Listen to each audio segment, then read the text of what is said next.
Rich Dad, Poor Dad. What the rich teach their kids about money that the poor and middle class do not. By Robert T. Kiyosaki. To parents everywhere, a child's first and most important teachers, and to all those who educate, influence, and lead by example. Acknowledgements. How does a person say thank you when there are so many people to thank? Obviously, this book is a thank you to my two fathers, who were powerful role models, and to my mom, who taught me love and kindness. The person most responsible for this book becoming a reality is my wife, Kim, my partner in marriage, business, and in life. She makes my life complete. Introduction. Rich Dad, Poor Dad. Having two dads offered me the choice of contrasting points of view, one of a rich man and one of a poor man. I had two fathers, a rich one and a poor one. One was highly educated and intelligent. He had a PhD and completed 4 years of undergraduate work in less than 2 years. He then went on to Stanford University, the University of Chicago, and Northwestern University to do his advanced studies, all on full financial scholarships. The other father never finished the 8th grade. Both men were successful in their careers, working hard all their lives. Both earned substantial incomes, yet one always struggled financially. The other would become one of the richest men in Hawaii. One died, leaving tens of millions of dollars to his family, charities, and his church. The other left bills to be paid. Both men were strong, charismatic, and influential. Both men offered me advice, but they did not advise the same things. Both men believed strongly in education, but did not recommend the same course of study. If I had had only one dad, I would have had to accept or reject his advice. Having two dads offered me the choice of contrasting points of view, one of a rich man and one of a poor man. Instead of simply accepting or rejecting one or the other, I found myself thinking more, comparing, and then choosing for myself. The problem was that the rich man was not rich yet, and the poor man was not yet poor. Both were just starting out on their careers, and both were struggling with money and families. But they had very different points of view about money. For example, one dad would say, "The love of money is the root of all evil." The other said, "The lack of money is the root of all evil." As a young boy, having two strong fathers, both influencing me, was difficult. I wanted to be a good son and listen, but the two fathers did not say the same things. The contrast in their points of view, particularly about money, was so extreme that I grew curious and intrigued.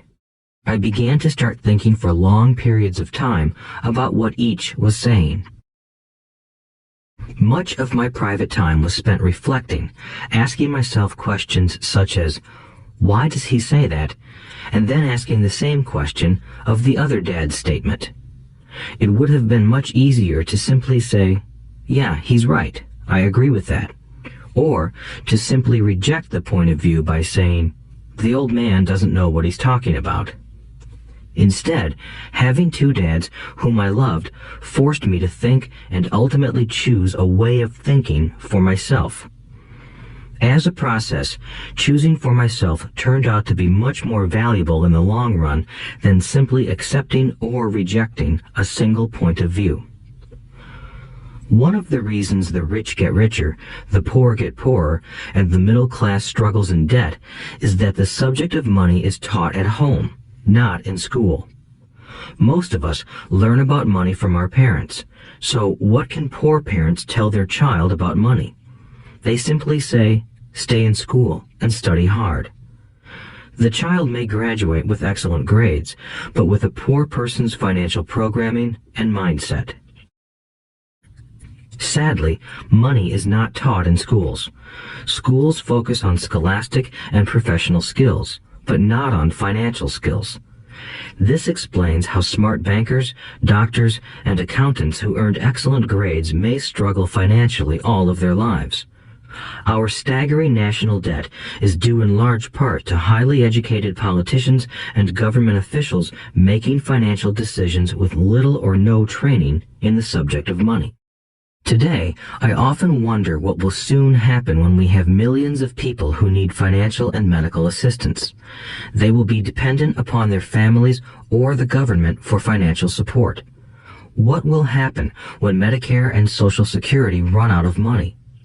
How will a nation survive if teaching children about money continues to be left to parents, most of whom will be, or already are, poor?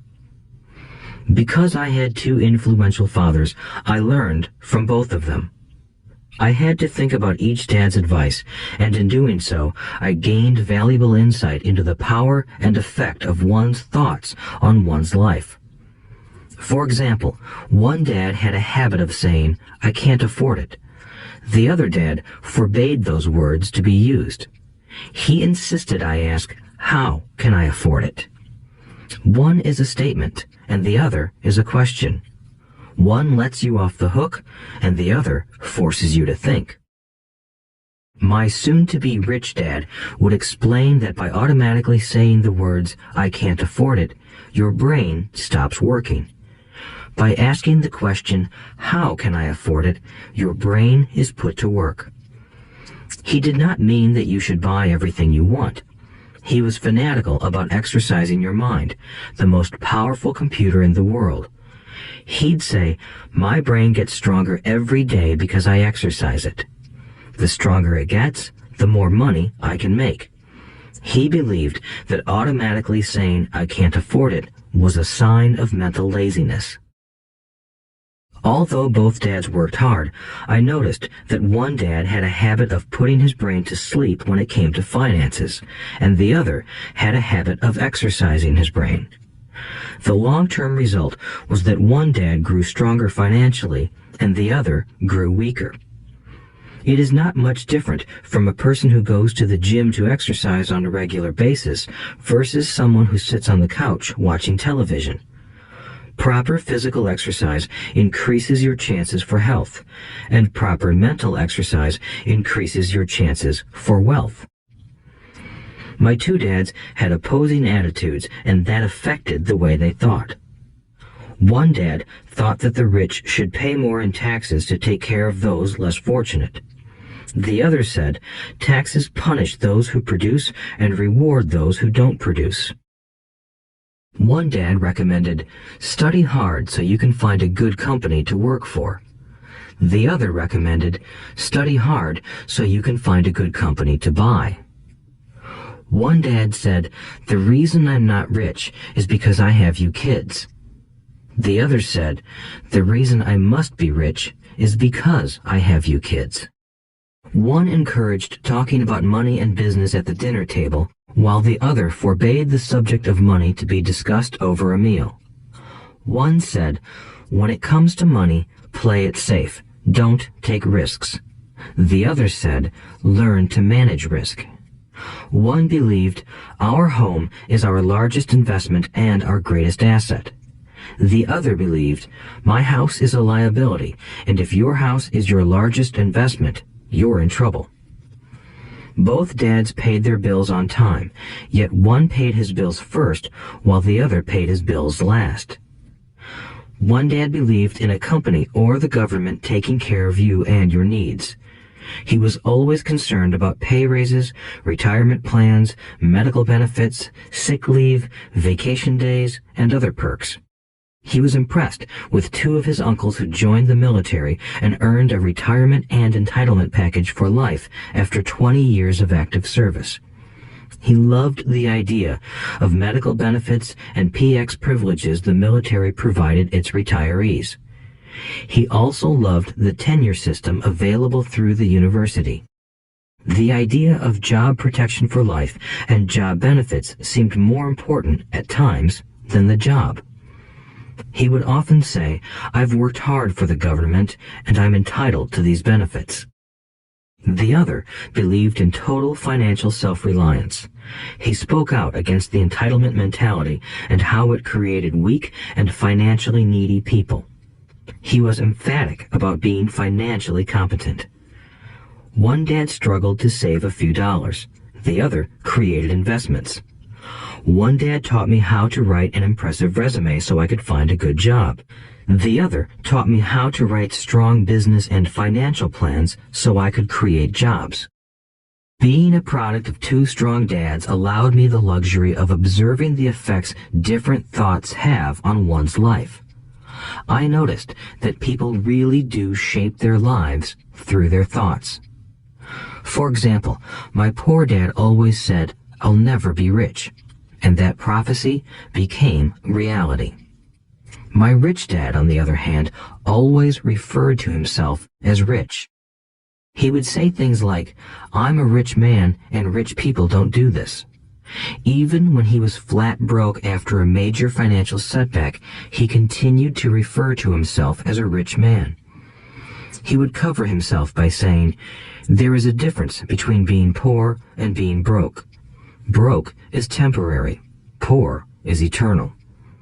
My poor dad would say, "I'm not interested in money," or "Money doesn't matter." My rich dad always said, "Money is power." The power of our thoughts may never be measured or appreciated, but it became obvious to me as a young boy that it was important to be aware of my thoughts and how I expressed myself. I noticed that my poor dad was poor, not because of the amount of money he earned, which was significant, but because of his thoughts and actions. As a young boy having two fathers, I became acutely aware of being careful about which thoughts I chose to adopt as my own. Should I listen to my rich dad or to my poor dad? Although both men had tremendous respect for education and learning, they disagreed about what they thought was important to learn. One wanted me to study hard, earn a degree, and get a good job to earn money. He wanted me to study to become a professional, an attorney or an accountant, and to go to business school for my MBA. The other encouraged me to study to be rich, to understand how money works, and to learn how to have it work for me. "I don't work for money" were words he would repeat over and over. "Money works for me." At the age of 9, I decided to listen to and learn from my rich dad about money. In doing so, I chose not to listen to my poor dad, even though he was the one with all the college degrees. A lesson from Robert Frost. Robert Frost is my favorite poet. Although I love many of his poems, my favorite is "The Road Not Taken." I use its lesson almost daily. The road not taken.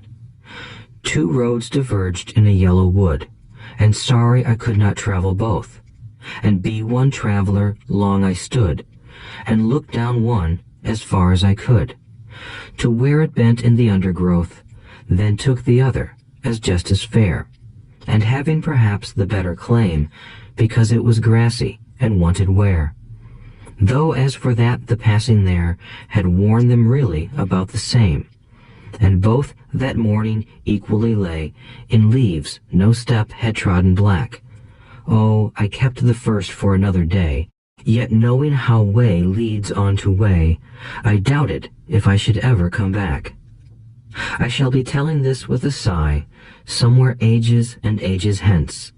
Two roads diverged in a wood, and I took the one less traveled by, and that has made all the difference. And that has made all the difference. Over the years, I have often reflected upon Robert Frost's poem. Choosing not to listen to my highly educated dad's advice and attitude about money was a painful decision, but it was a decision that shaped the rest of my life. Once I made up my mind about whom to listen to, my education about money began. My rich dad taught me over a period of 30 years until I was 39 years old. He stopped once he realized that I knew and fully understood what he had been trying to drum into my often thick skull. Money is one form of power, But what is more powerful is financial education. Money comes and goes, but if you have the education about how money works, you gain power over it and can begin building wealth.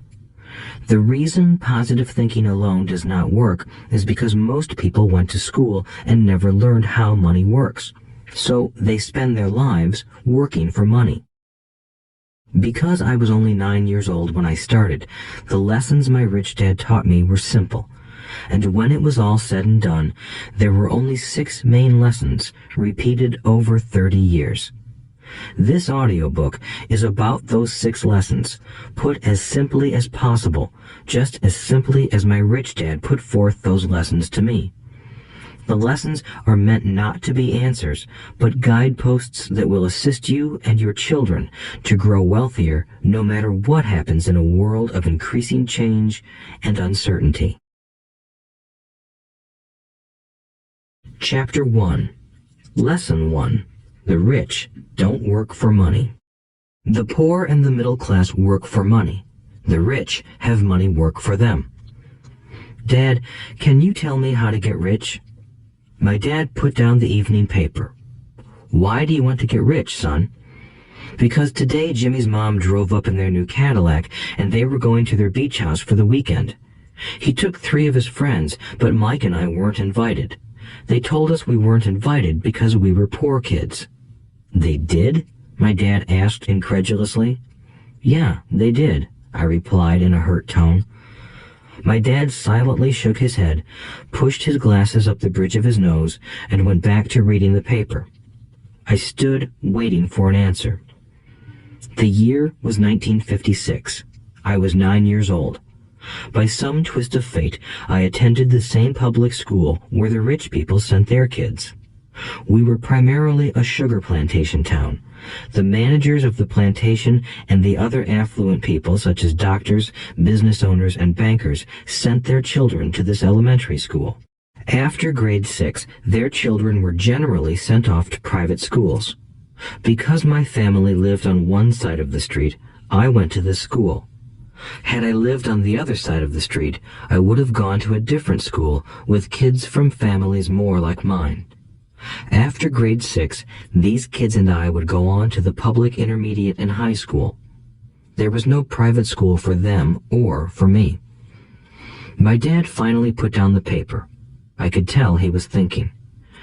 Well, son, he began slowly, if you want to be rich, you have to learn to make money. How do I make money? I asked. Well, use your head, son, he said, smiling. Even then, I knew that really meant, that's all I'm going to tell you, or, I don't know the answer, so don't embarrass me. A partnership is formed. The next morning, I told my best friend, Mike, what my dad had said. As best as I could tell, Mike and I were the only poor kids in this school. Mike was also in this school by a twist of fate. Someone had drawn a jog in the line for the school district, and we wound up in school with the rich kids. We weren't really poor, but we felt as if we were because all the other boys had new baseball gloves, new bicycles, new everything. Mom and Dad provided us with the basics, like food and shelter and clothes, but that was about it. My dad used to say, if you want something, work for it. We wanted things, but there was not much work available for 9-year-old boys. So what do we do to make money? Mike asked. I don't know, I said, but do you want to be my partner? He agreed, and so on that Saturday morning, Mike became my first business partner. We spent all morning coming up with ideas on how to make money. Occasionally, we talked about all the cool guys at Jimmy's beach house having fun. It hurt a little, but that hurt was good, because it inspired us to keep thinking of a way to make money. Finally, that afternoon, a bolt of lightning struck. It was an idea Mike got from a science book he had read. Excitedly, we shook hands, and the partnership now had a business. For the next several weeks, Mike and I ran around our neighborhood, knocking on doors and asking our neighbors if they would save their toothpaste tubes for us. With puzzled looks, most adults consented with a smile. Some asked us what we were doing, to which we replied, We can't tell you. It's a business secret." My mom grew distressed as the weeks wore on. We had selected a site next to her washing machine as the place we would stockpile our raw materials. In a brown cardboard box that at one time held ketchup bottles, our little pile of used toothpaste tubes began to grow. Finally, my mom put her foot down. The sight of her neighbor's messy, crumpled used toothpaste tubes had gotten to her. "What are you boys doing?" she asked, "and I don't want to hear again that it's a business secret. Do something with this mess or I'm going to throw it out." Mike and I pleaded and begged, explaining that we would soon have enough and then we would begin production. We informed her that we were waiting on a couple of neighbors to finish their toothpaste so we could have their tubes. Mom granted us a 1-week extension. The date to begin production was moved up, and the pressure was on. My first partnership was already being threatened with an eviction notice by my own mom. It became Mike's job to tell the neighbors to quickly use up their toothpaste, saying their dentist wanted them to brush more often anyway. I began to put together the production line. One day, my dad drove up with a friend to see 2 9-year-old boys in the driveway with a production line operating at full speed. There was fine white powder everywhere. On a long table were small milk cartons from school, and our family's hibachi grill was glowing with red-hot coals at maximum heat.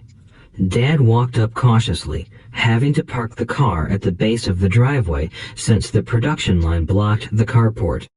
As he and his friend got closer, they saw a steel pot sitting on top of the coals in which the toothpaste tubes were being melted down. In those days, toothpaste did not come in plastic tubes. The tubes were made of lead, so once the paint was burned off, the tubes were dropped in the small steel pot. They melted until they became liquid, and with my mom's pot holders, we poured the lead through a small hole in the top of the milk cartons. The milk cartons were filled with plaster of Paris. White powder was everywhere. In my haste, I had knocked the bag over, and the entire area looked like it had been hit by a snowstorm. The milk cartons were the outer containers for plaster of Paris molds. My dad and his friend watched as we carefully poured the molten lead through a small hole in the top of the plaster of Paris cube. "Careful," my dad said. I nodded without looking up. Finally, once the pouring was through, I put the steel pot down and smiled at my dad.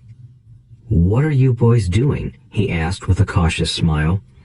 "We're doing what you told me to do. We're going to be rich," I said. "Yup," said Mike, grinning and nodding his head. "We're partners." "And what is in those plaster molds?" my dad asked. "Watch," I said. "This should be a good batch." With a small hammer, I tapped at the seal that divided the cube in half. Cautiously, I pulled up the top half of the plaster mold, and a lead nickel fell out. "Oh my God," my dad said, "you're casting nickels out of lead." "That's right," Mike said. "We're doing as you told us to do. We're making money." My dad's friend turned and burst into laughter. My dad smiled and shook his head. Along with a fire and a box of spent toothpaste tubes, in front of him were 2 little boys covered with white dust, smiling from ear to ear. He asked us to put everything down and sit with him on the front step of our house. With a smile, he gently explained what the word counterfeiting meant. Our dreams were dashed. "You mean this is illegal?" asked Mike in a quivering voice. "Let them go," my dad's friend said. "They might be developing a natural talent." My dad glared at him. "Yes, it is illegal," my dad said gently, "but you boys have shown great creativity and original thought. Keep going. I'm really proud of you." Disappointed, Mike and I sat in silence for about 20 minutes before we began cleaning up our mess. The business was over on opening day. Sweeping the powder up, I looked at Mike and said, "I guess Jimmy and his friends are right. We are poor." My father was just leaving as I said that. "Boys, he said. "You're only poor if you give up. The most important thing is that you did something. Most people only talk and dream of getting rich. You've done something. I'm very proud of the two of you. I will say it again. Keep going. Don't quit." Mike and I stood there in silence. They were nice words, but we still did not know what to do. "So how come you're not rich, Dad?" I asked. "Because I chose to be a school teacher. School teachers really don't think about being rich. We just like to teach. I wish I could help you, but I really don't know how to make money." Mike and I turned and continued our cleanup. "I know," said my dad. "If you boys want to learn how to be rich, don't ask me. Talk to your dad, Mike." "My dad?" asked Mike with a scrunched-up face. "Yeah, your dad," repeated my dad with a smile. "Your dad and I have the same banker, and he raves about your father. He's told me several times that your father is brilliant when it comes to making money." "My dad?" Mike asked again in disbelief. "Then how come we don't have a nice car and a nice house like the rich kids at school?" "A nice car and a nice house don't necessarily mean you're rich or you know how to make money," my dad replied. "Jimmy's dad works for the sugar plantation. He's not much different from me. He works for a company and I work for the government. The company buys the car for him. The sugar company is in financial trouble, and Jimmy's dad may soon have nothing. Your dad is different, Mike. He seems to be building an empire, and I suspect in a few years he will be a very rich man."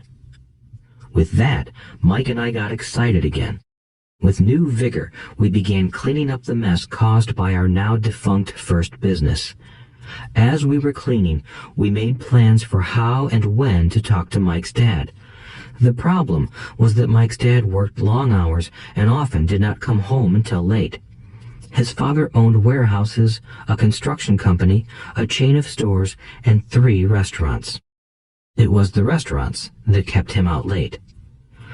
Mike caught the bus home after we had finished cleaning up. He was going to talk to his dad when he got home that night and ask him if he would teach us how to become rich. Mike promised to call as soon as he had talked to his dad, even if it was late. The phone rang at 8:30 p.m. "Okay," I said, "next Saturday." I put the phone down. Mike's dad had agreed to meet with us. On Saturday, I caught the 7:30 a.m. bus to the poor side of town. The lessons begin. Mike and I met with his dad that morning at 8 o'clock. He was already busy, having been at work for more than an hour. His construction supervisor was just leaving in his pickup truck as I walked up to his simple, small, and tidy home. Mike met me at the door. "Dad's on the phone, and he said to wait on the back porch," Mike said as he opened the door. The old wooden floor creaked as I stepped across the threshold of the aging house. There was a cheap mat just inside the door. The mat was there to hide the years of wear from countless footsteps that the floor had supported. Although clean, it needed to be replaced.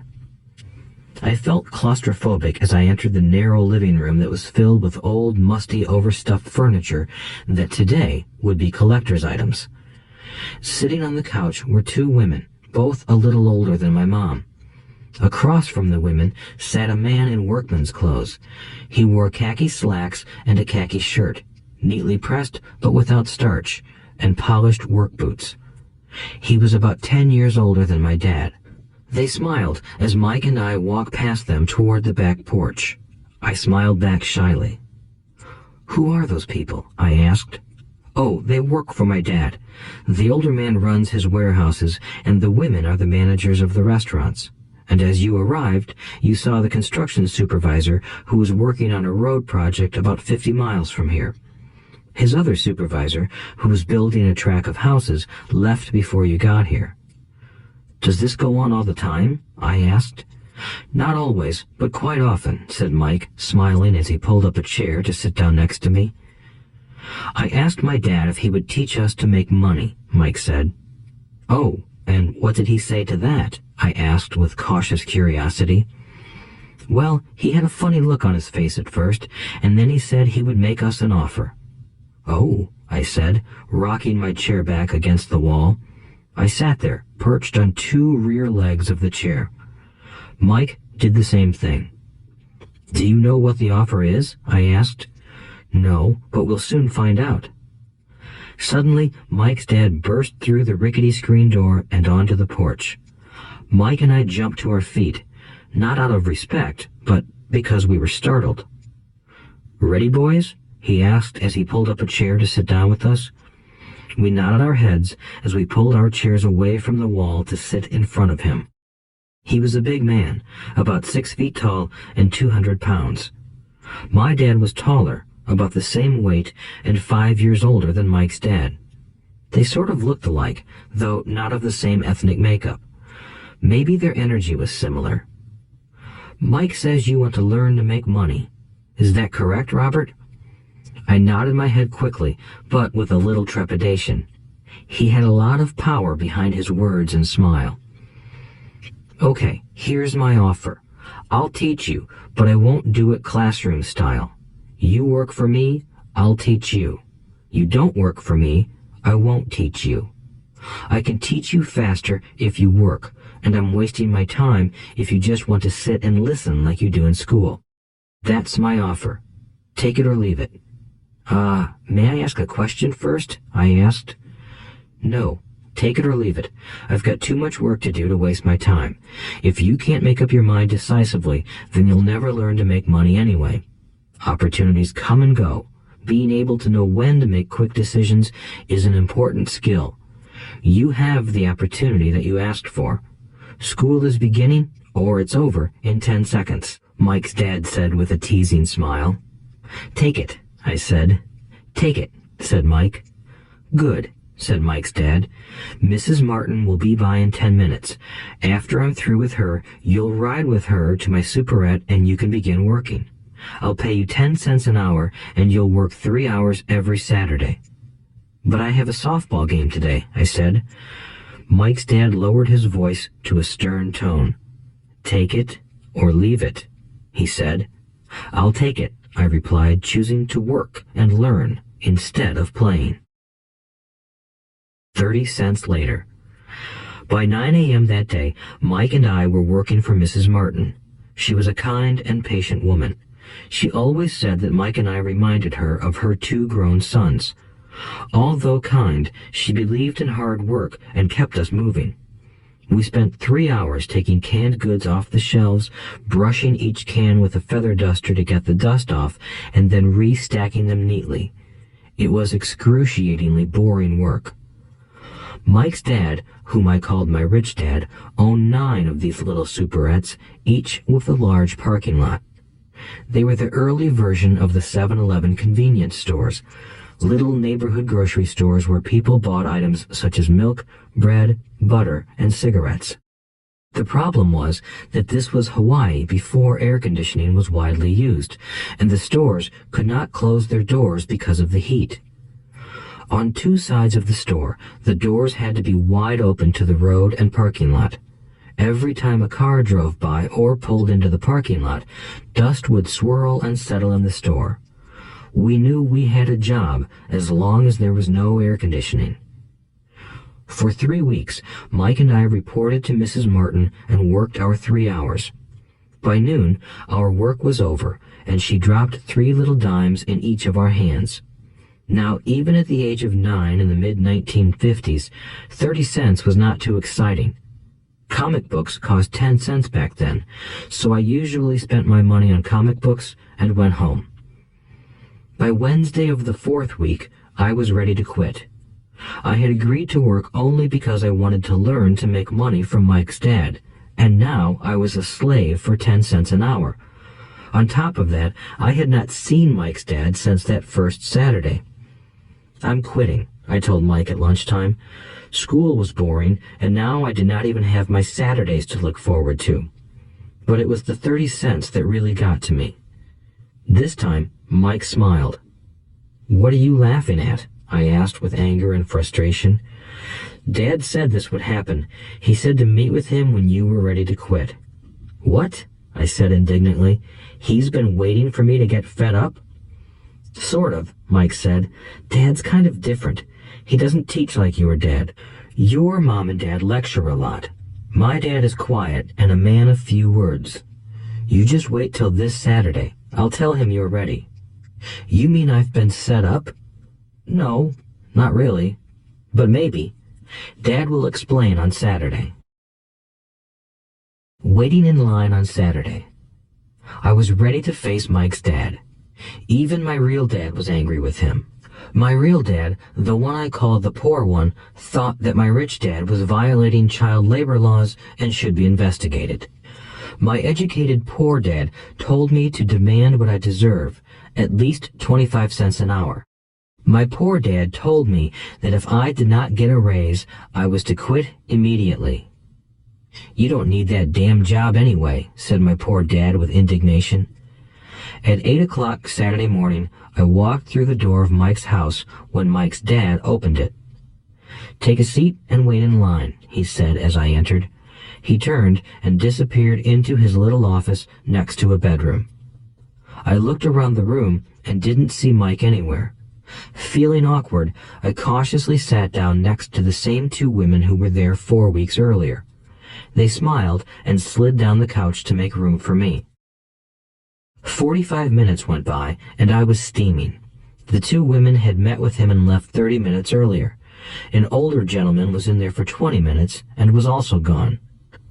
The house was empty, and here I sat in a musty, dark living room on a beautiful, sunny Hawaiian day, waiting to talk to a cheapskate who exploited children. I could hear him rustling around the office, talking on the phone, and ignoring me. I was ready to walk out, but for some reason, I stayed. Finally, 15 minutes later, at exactly 9 o'clock, Rich Dad walked out of his office, said nothing, and signaled with his hand for me to enter. I understand you want a raise or you're going to quit, Rich Dad said as he swiveled in his office chair. Well, you're not keeping your end of the bargain, I blurted out, nearly in tears. It was really frightening for me to confront a grown-up. You said that you would teach me if I worked for you. Well, I've worked for you. I've worked hard. I've given up my baseball games to work for you, but you haven't kept your word, and you haven't taught me anything. You are a crook like everyone in town thinks you are. You're greedy. You want all the money and don't take care of your employees. You made me wait and don't show me any respect. I'm only a little boy, but I deserve to be treated better. Rich Dad rocked back in his swivel chair, hands up to his chin, and stared at me. Not bad, he said. In less than a month, you sound like most of my employees. What? I asked. Not understanding what he was saying, I continued with my grievance.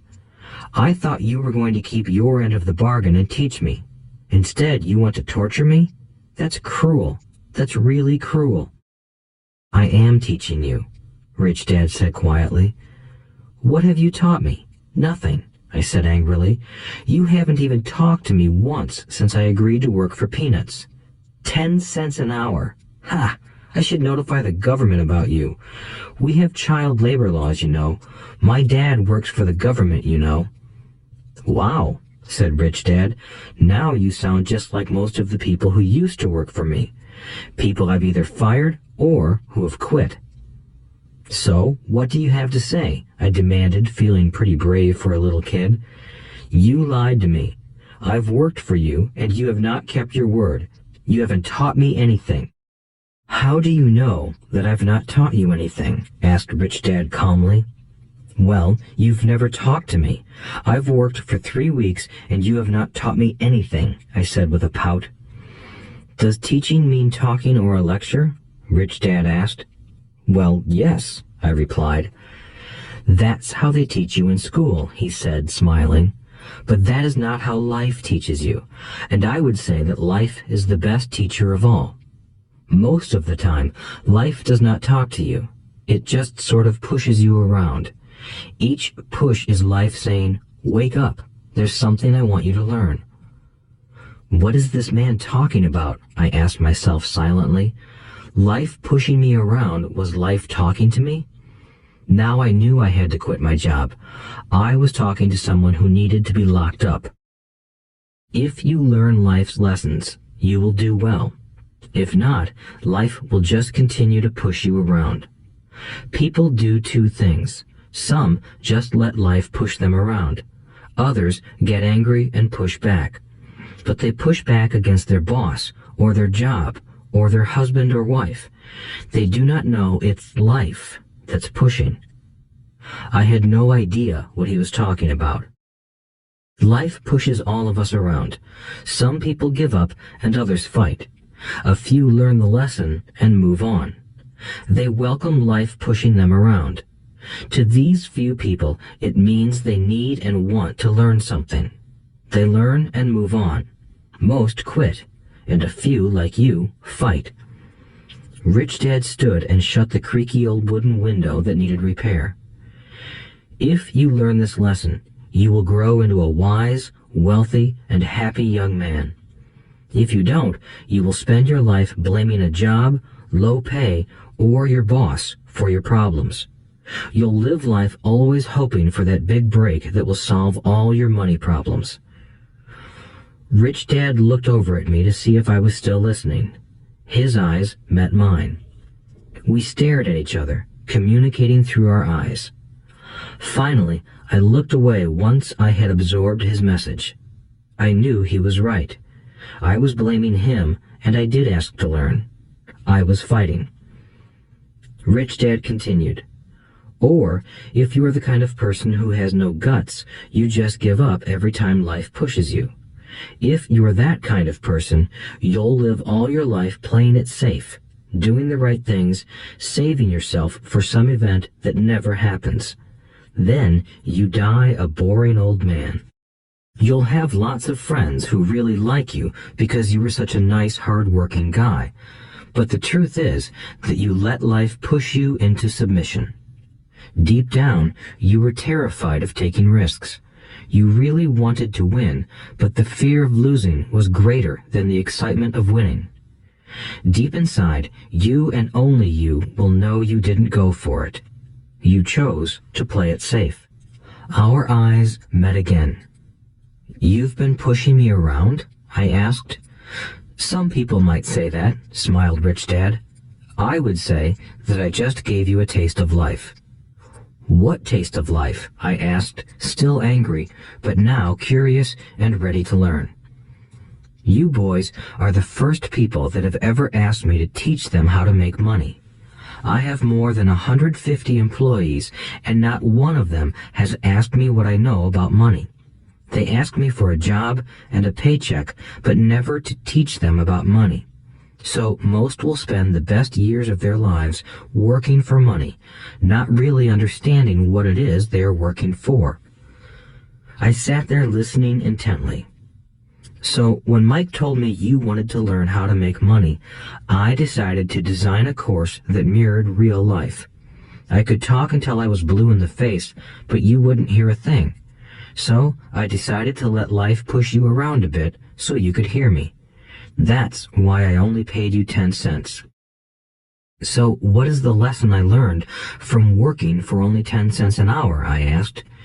"That you're cheap and exploit your workers?" Rich Dad rocked back and laughed heartily. Finally, he said, "You'd best change your point of view. Stop blaming me and thinking I'm the problem. If you think I'm the problem, then you have to change me. If you realize that you're the problem, then you can change yourself, learn something, and grow wiser. Most people want everyone else in the world to change but themselves. Let me tell you, it's easier to change yourself than everyone else." "I don't understand," I said. "Don't blame me for your problems," Rich Dad said, growing impatient. "But you only pay me 10 cents. "So what are you learning?" Rich Dad asked, smiling. "That you're cheap," I said with a sly grin. "See, you think I'm the problem," said Rich Dad. "But you are. Well, keep that attitude and you'll learn nothing. Keep the attitude that I'm the problem, and what choices do you have?" Well, if you don't pay me more or show me more respect and teach me, I'll quit. Well put, Rich Dad said, and that's exactly what most people do. They quit and go looking for another job, a better opportunity and higher pay, actually thinking that this will solve the problem. In most cases, it won't. So what should I do? I asked. Just take this measly 10 cents an hour and smile? Rich Dad smiled. That's what the other people do. But that's all they do, waiting for a raise, thinking that more money will solve their problems. Most just accept it, and some take a second job working harder, but again, accepting a small paycheck. I sat staring at the floor, beginning to understand the lesson Rich Dad was presenting. I could sense it was a taste of life. Finally, I looked up and asked, "So what will solve the problem?" "This," he said, leaning forward in his chair and tapping me gently on the head. "This stuff between your ears."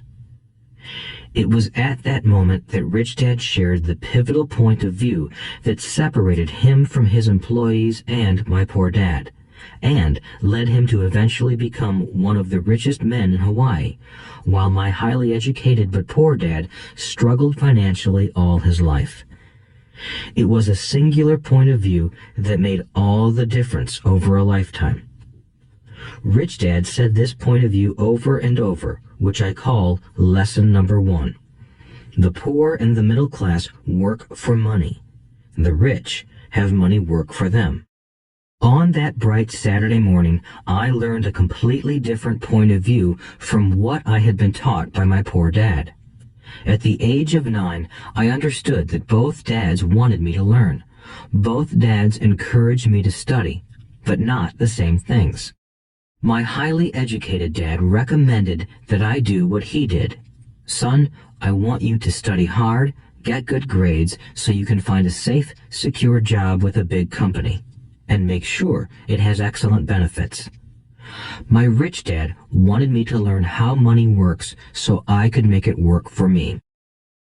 These lessons I would learn through life with his guidance, not because of a classroom. My rich dad continued my first lesson.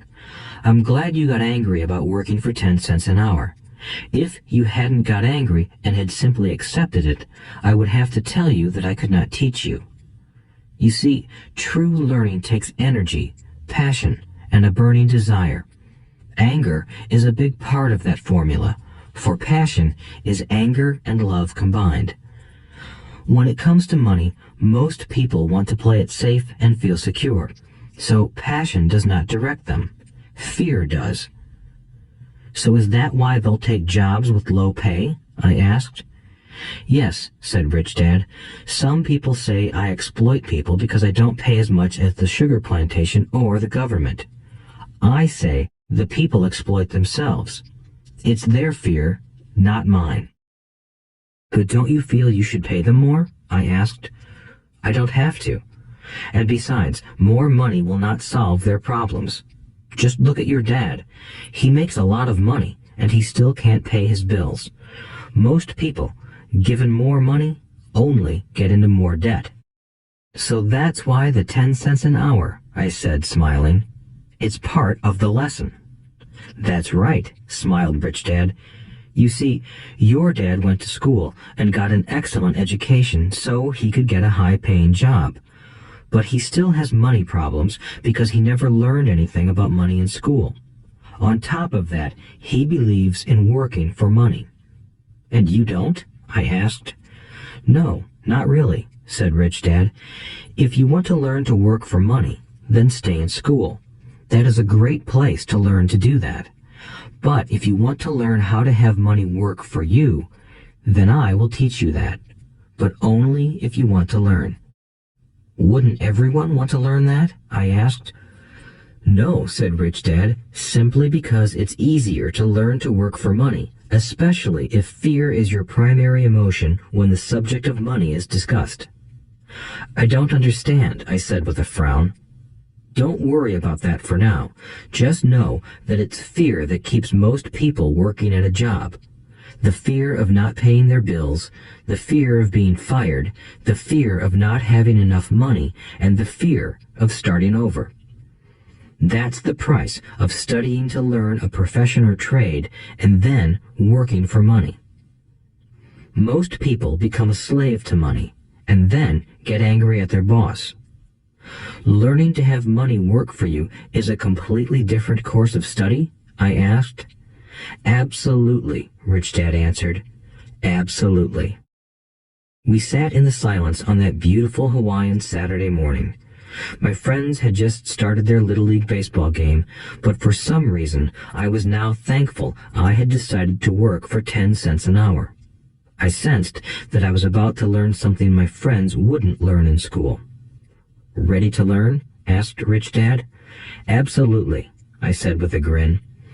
I have kept my promise. I've been teaching you from afar, my Rich Dad said. At 9 years old, you've gotten a taste of what it feels like to work for money. Just multiply your last month by 50 years, and you will have an idea of what most people spend their life doing. I don't understand, I said. How did you feel waiting in line to see me, once to get hired and once to ask for more money? Terrible, I said. If you choose to work for money, that is what life will be like, said Rich Dad. And how did you feel when Mrs. Martin dropped 3 dimes in your hand for 3 hours of work? I felt like it wasn't enough. It seemed like nothing. I was disappointed, I said. And that is how most employees feel when they look at their paychecks, especially after all the tax and other deductions are taken out. At least you got 100%. You mean most workers don't get paid everything? I asked with amazement. Heavens no, said Rich Dad. The government always takes its share first. How do they do that? I asked. Taxes, said Rich Dad. You're taxed when you earn. You're taxed when you spend. You're taxed when you save. You're taxed when you die. Why do people let the government do that to them? The rich don't, said Rich Dad with a smile. The poor and the middle class do. I'll bet you that I earn more than your dad, yet he pays more in taxes. How can that be? I asked. At my age, that made no sense to me. Why would someone let the government do that to them? Rich Dad rocked slowly and silently in his chair, just looking at me. Ready to learn? He asked. I nodded my head slowly. As I said, there is a lot to learn. Learning how to have money work for you is a lifetime study. Most people go to college for 4 years and their education ends. I already know that my study of money will continue over my lifetime, simply because the more I find out I need to know. Most people never study the subject. They go to work, get their paycheck, balance their checkbooks, and that's it. Then they wonder why they have money problems. They think that more money will solve the problem, and don't realize that it's their lack of financial education that is the problem. So my dad has tax problems because he doesn't understand money? I asked, confused. Look, said Rich Dad, taxes are just one small section on learning how to have money work for you. Today, I just wanted to find out if you still have the passion to learn about money. Most people don't. They want to go to school, learn a profession, have fun at their work, and earn lots of money. One day they wake up with big money problems, and then they can't stop working. That's the price of only knowing how to work for money instead of studying how to have money work for you. So, do you still have the passion to learn? Asked Rich Dad. I nodded my head. Good, said Rich Dad. Now get back to work. This time, I will pay you nothing. What? I asked in amazement. You heard me. Nothing. You will work the same 3 hours every Saturday, but this time you will not be paid 10 cents per hour. You said you wanted to learn to not work for money, so I'm not going to pay you anything. I couldn't believe what I was hearing. I've already had this conversation with Mike, and he's already working, dusting and stacking canned goods for free. You better hurry and get back there. "That's not fair," I shouted. "You've got to pay something." "You said you wanted to learn. If you don't learn this now, you'll grow up to be like the two women and the older man sitting in my living room, working for money and hoping I don't fire them. Or, like your dad, earning lots of money only to be in debt up to his eyeballs, hoping more money will solve the problem. If that's what you want, I'll go back to our original deal of 10 cents an hour. Or you can do what most adults do. Complain that there is not enough pay, quit, and go looking for another job." "But what do I do?" I asked. Rich Dad tapped me on the head. "Use this," he said. "If you use it well, you will soon thank me for giving you an opportunity, and you will grow into a rich man." I stood there, still not believing what a raw deal I was handed. I came to ask for a raise, and somehow I was instead working for nothing. Rich Dad tapped me on the head again and said, "Use this. Now, get out of here and get back to work." Lesson number 1. The rich don't work for money. I didn't tell my poor dad I wasn't being paid. He wouldn't have understood, and I didn't want to try to explain something I didn't understand myself. For 3 more weeks, Mike and I worked 3 hours every Saturday for nothing. The work didn't bother me, and the routine got easier. But it was the missed baseball games and not being able to afford to buy a few comic books that got to me. Rich Dad stopped by at noon on the 3rd week. We heard his truck pull up in the parking lot and sputter when the engine was turned off. He entered the store and greeted Mrs. Martin with a hug. After finding out how things were going in the store, he reached into the ice cream freezer, pulled out 2 bars, paid for them, and signaled to Mike and me. "Let's go for a walk, boys." We crossed the street, dodging a few cars, and walked across a large grassy field where a few adults were playing softball. Sitting down at a lone picnic table, he handed Mike and me the treats. "How's it going, boys?" "Okay," Mike said. I nodded in agreement. "Learn anything yet?" Rich Dad asked. Mike and I looked at each other, shrugged our shoulders, and shook our heads in unison. Avoiding one of life's biggest traps. Well, you boys had better start thinking. You're staring at one of life's biggest lessons. If you learn it, you'll enjoy a life of great freedom and security. If you don't, you'll wind up like Mrs. Martin and most of the people playing softball in this park. They work very hard for little money, clinging to the illusion of job security and looking forward to a 3-week vacation each year and maybe a skimpy pension after 45 years of service. If that excites you, I'll give you a raise to 25 cents an hour. "But these are good, hard-working people. Are you making fun of them?" I demanded. A smile came over Rich Dad's face. "Mrs. Martin is like a mother to me. I would never be that cruel. I may sound unkind because I'm doing my best to point something out to the 2 of you. I want to expand your point of view so you can see something most people never have the benefit of seeing because their vision is too narrow. Most people never see the trap they are in." Mike and I sat there, uncertain of his message. He sounded cruel, yet we could sense he was trying to drive home a point.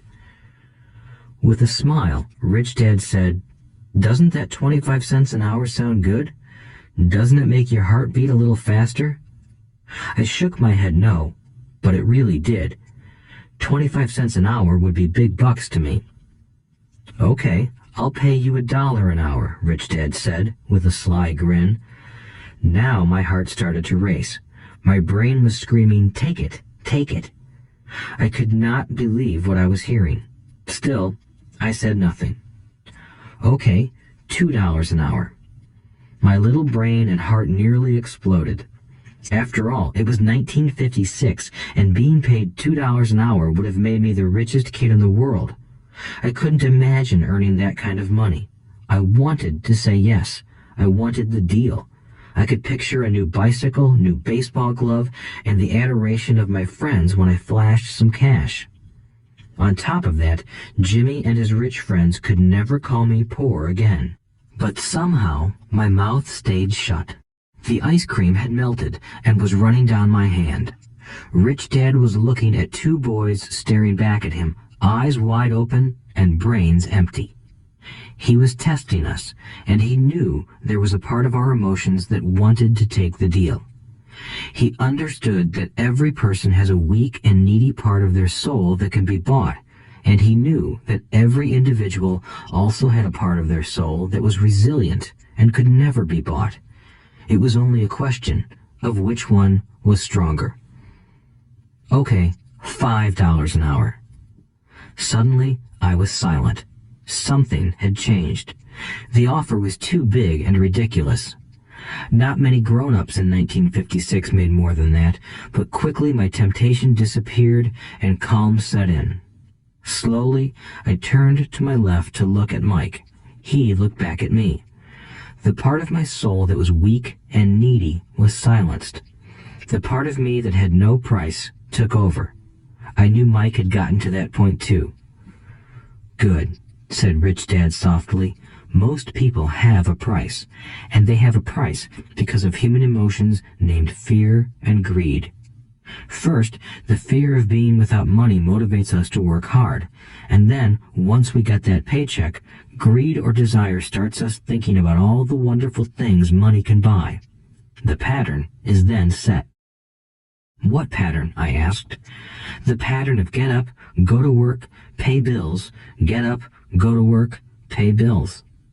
People's lives are forever controlled by two emotions, fear and greed. Offer them more money, and they continue the cycle by increasing their spending. This is what I call the rat race. "There is another way?" Mike asked. "Yes," said Rich Dad slowly, "but only a few people find it." "And what is that way?" Mike asked. "That's what I hope you boys will learn as you work and study with me. That is why I took away all forms of pay." "Any hints?" Mike asked. "We are kind of tired of working hard, especially for nothing." "Well, the first step is telling the truth," said Rich Dad. "We haven't been lying," I said. "I did not say you were lying. I said to tell the truth," Rich Dad retorted. "The truth about what?" I asked. "How you're feeling," Rich Dad said. "You don't have to say it to anyone else. Just admit it to yourself." "You mean the people in this park, the people who work for you, Mrs. Martin, they don't do that?" I asked. "I doubt it," said Rich Dad. "Instead, they feel the fear of not having money. They don't confront it logically. They react emotionally instead of using their heads," Rich Dad said. "Then they get a few bucks in their hands, and again, the emotions of joy, desire, and greed take over. And again they react instead of think." "So their emotions control their brain," Mike said. "That's correct," said Rich Dad.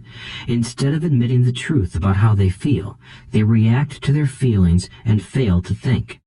They feel the fear, so they go to work, hoping that money will soothe the fear, but it doesn't. It continues to haunt them, and they return to work, hoping again that money will calm their fears, and again it doesn't. Fear keeps them in this trap of working, earning money, working, earning money, hoping the fear will go away. But every day they get up, and that old fear wakes up with them. For millions of people, that old fear keeps them awake all night, causing a night of turmoil and worry. So they get up and go to work, hoping that a paycheck will kill that fear gnawing at their souls. Money is running their lives, and they refuse to tell the truth about that. Money is in control of their emotions and their souls. Rich Dad sat quietly, letting his words sink in. Mike and I had heard what he said, but didn't understand fully what he was talking about. I just knew that I often wondered why grown-ups hurried off to work. It did not seem like much fun, and they never looked that happy, but something kept them going.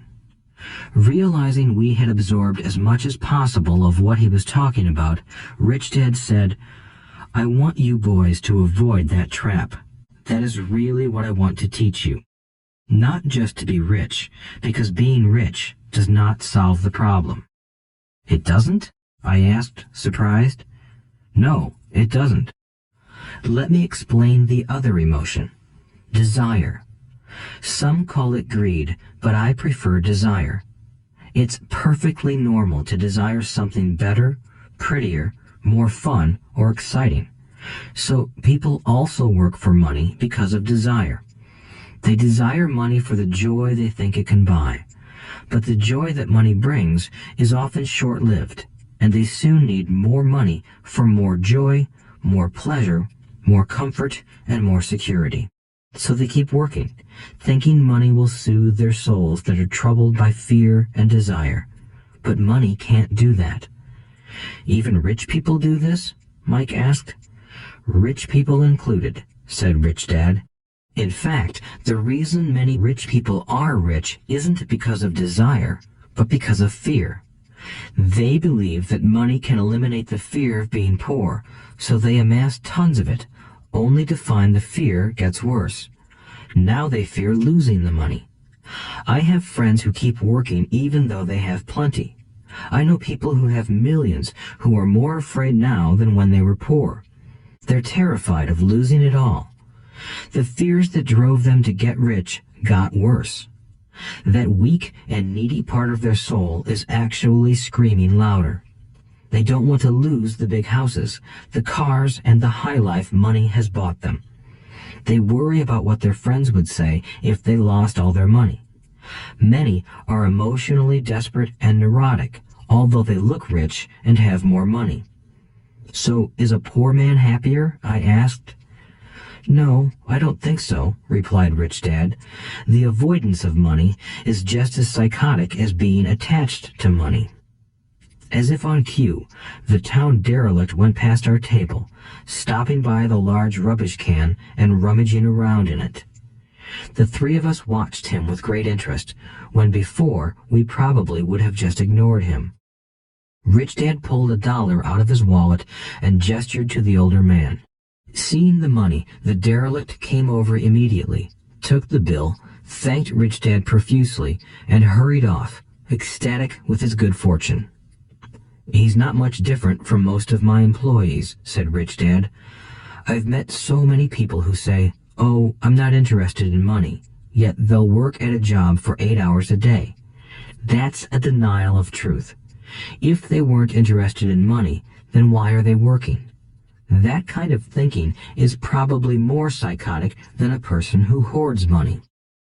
As I sat there listening to my Rich Dad, my mind flashed back to the countless times my own dad said, I'm not interested in money. He said those words often. He also covered himself by always saying, I work because I love my job. So, what do we do? I asked. Not work for money until all traces of fear and greed are gone? No, that would be a waste of time, said Rich Dad. Emotions are what make us human. The word emotion stands for energy in motion. Be truthful about your emotions and use your mind and emotions in your favor, not against yourself. Whoa, said Mike. Don't worry about what I just said. It will make more sense in years to come. Just be an observer, not a reactor, to your emotions. Most people do not know that it's their emotions that are doing the thinking. Your emotions are your emotions, but you have got to learn to do your own thinking. Can you give me an example? I asked. Sure, replied Rich Dad. When a person says, I need to find a job, it's most likely an emotion doing the thinking. Fear of not having money generates that thought. But people do need money if they have bills to pay, I said. Sure they do, smiled Rich Dad. All I'm saying is that it's fear that is all too often doing the thinking. I don't understand, said Mike. For example, said Rich Dad, if the fear of not having enough money arises, instead of immediately running out to get a job, they instead might ask themselves this question. Will a job be the best solution to this fear over the long run? In my opinion, the answer is no. A job is really a short-term solution to a long-term problem.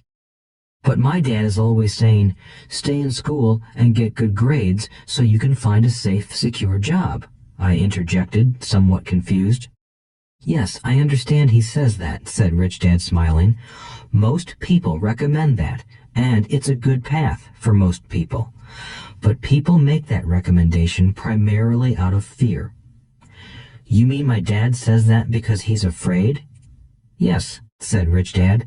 He's terrified that you won't earn enough money and won't fit into society. Don't get me wrong. He loves you and wants the best for you. I, too, believe an education and a job are important, but it won't handle the fear. You see, that same fear that makes him get up in the morning to earn a few bucks is the fear that is causing him to be so fanatical about your going to school. So what do you recommend? I asked. I want to teach you to master the power of money instead of being afraid of it. They don't teach that in school, and if you don't learn it, you become a slave to money. It was finally making sense. He wanted us to widen our views and to see what the Mrs. Martins of this world couldn't see. He used examples that sounded cruel at the time, but I've never forgotten them. My vision widened that day, and I began to see the trap that lay ahead for most people.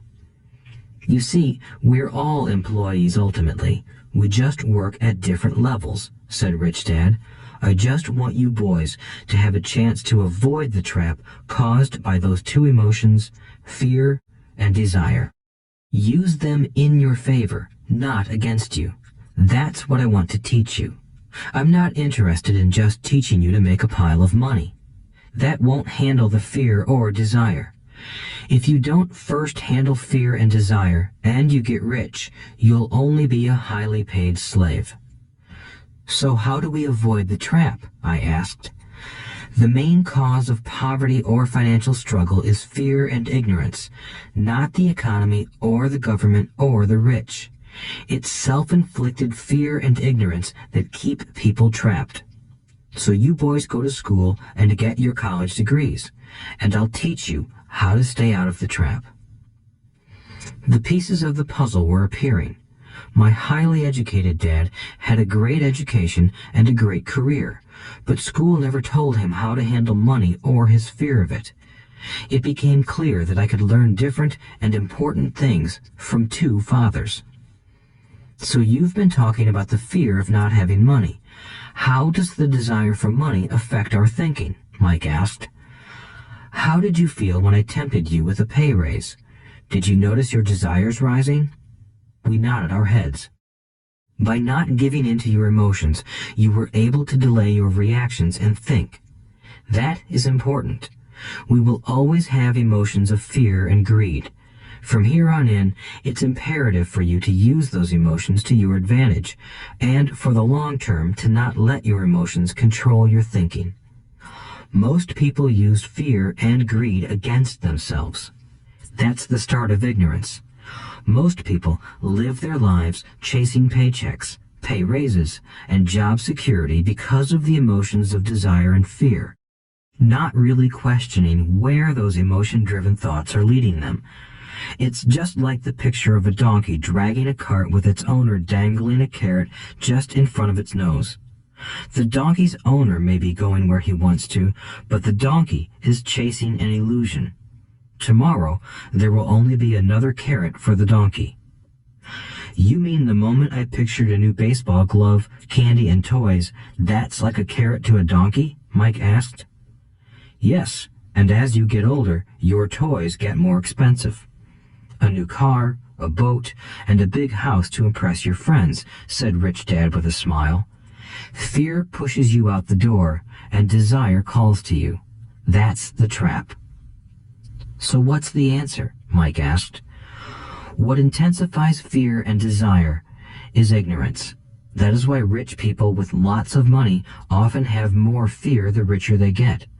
Money is the carrot, the illusion. If the donkey could see the whole picture, it might rethink its choice to chase the carrot. Rich Dad went on to explain that a human's life is a struggle between ignorance and illumination. He explained that once a person stops searching for information and self-knowledge, ignorance sets in. That struggle is a moment-to-moment decision to learn to open or close one's mind. Look, school is very important. You go to school to learn a skill or profession to become a contributing member of society.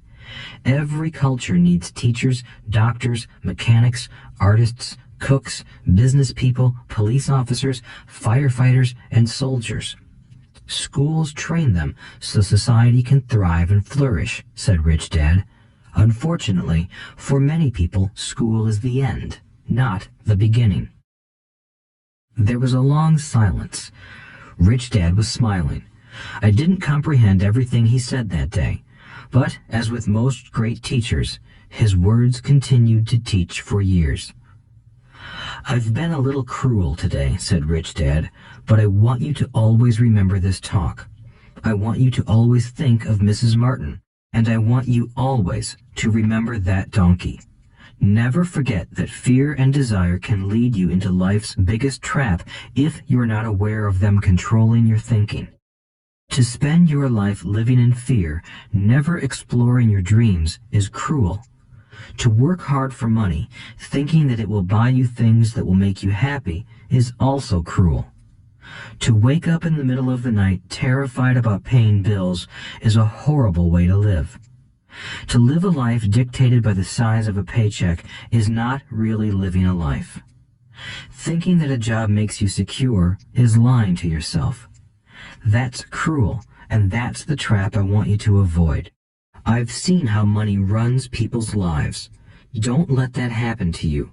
Please, don't let money run your life. A softball rolled under our table. Rich Dad picked it up and threw it back. So what does ignorance have to do with greed and fear? I asked.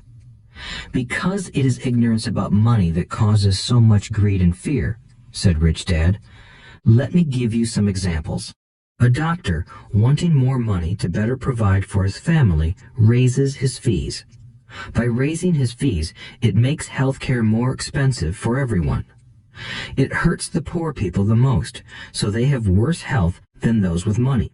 Because the doctors raise their fees, the attorneys raise their fees. Because the attorneys' fees have gone up, school teachers want a raise, which raises our taxes, and on and on and on. Soon, there will be such a horrifying gap between the rich and the poor that chaos will break out and another great civilization will collapse. History proves that great civilizations collapse when the gap between the haves and have-nots is too great. Sadly, America is on that same course because we haven't learned from history. We only memorize historical dates and names, not the lesson. Aren't prices supposed to go up? I asked. In an educated society with a well-run government, prices should actually come down.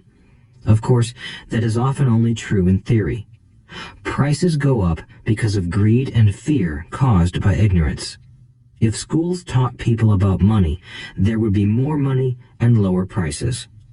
But schools focus only on teaching people to work for money, not how to harness money's power. But don't we have business schools? Mike asked. And haven't you encouraged me to go for my MBA? Yes, said Rich Dad, but all too often business schools train employees to become sophisticated bean counters. Heaven forbid a bean counter takes over a business. All they do is look at the numbers, fire people, and kill the business. I know this because I hire bean counters. All they think about is cutting costs and raising prices, which cause more problems. Bean counting is important. I wish more people knew it, but it, too, is not the whole picture, added Rich Dad angrily. So, is there an answer? Asked Mike. Yes, said Rich Dad. Learn to use your emotions to think, not think with your emotions. When you boys mastered your emotions by agreeing to work for free, I knew there was hope. When you again resisted your emotions when I tempted you with more money, you were again learning to think in spite of being emotionally charged. That's the first step. Why is that step so important? I asked. Well, that's up to you to find out. If you want to learn, I'll take you boys into the briar patch, a place almost everyone else avoids. If you go with me, you'll let go of the idea of working for money and instead learn to have money work for you. And what will we get if we go with you? What if we agree to learn from you?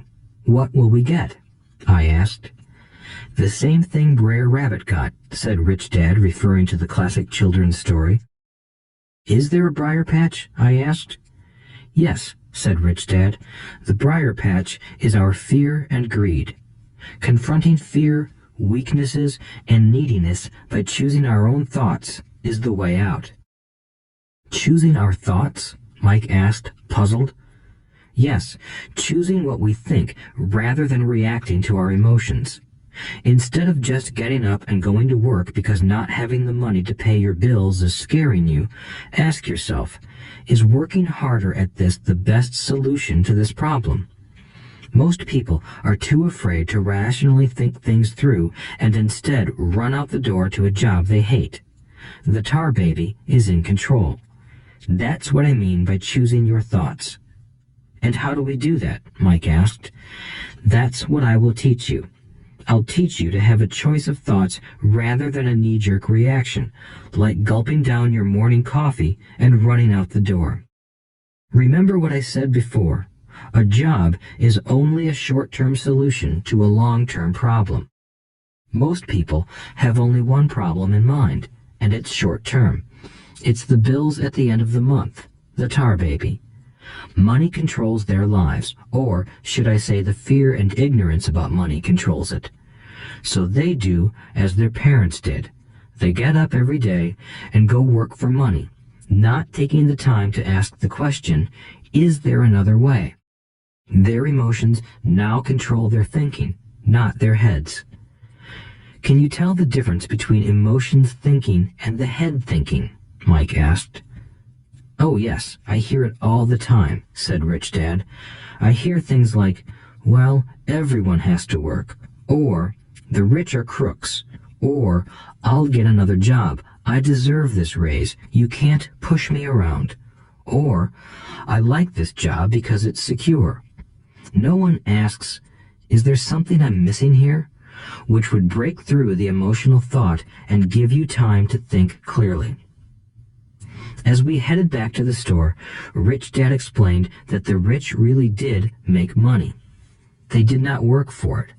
He went on to explain that when Mike and I were casting 5-cent pieces out of lead, thinking we were making money, we were very close to thinking the way the rich think. The problem was that creating money is legal for the government and banks to do, but illegal for us to do. There are legal ways to create money from nothing, he told us. Rich Dad went on to explain that the rich know that money is an illusion, truly like the carrot for the donkey. It's only out of fear and greed that the illusion of money is held together by billions of people who believe that money is real. It's not. Money is really made up. It is only because of the illusion of confidence and the ignorance of the masses that this house of cards stands. He talked about the gold standard that America was on, and that each dollar bill was actually a silver certificate. What concerned him was the rumor that we would someday go off the gold standard and our dollars would no longer be backed by something tangible. If that happens, boys, all hell will break loose. The poor, the middle class, and the ignorant will have their lives ruined simply because they will continue to believe that money is real and that the company they work for, or the government, will look after them. We really did not understand what he was saying that day, but over the years, it made more and more sense. Seeing what others miss. As he climbed into his pickup truck outside his convenience store, Rich Dad said, "Keep working, boys, but the sooner you forget about needing a paycheck, the easier your adult life will be.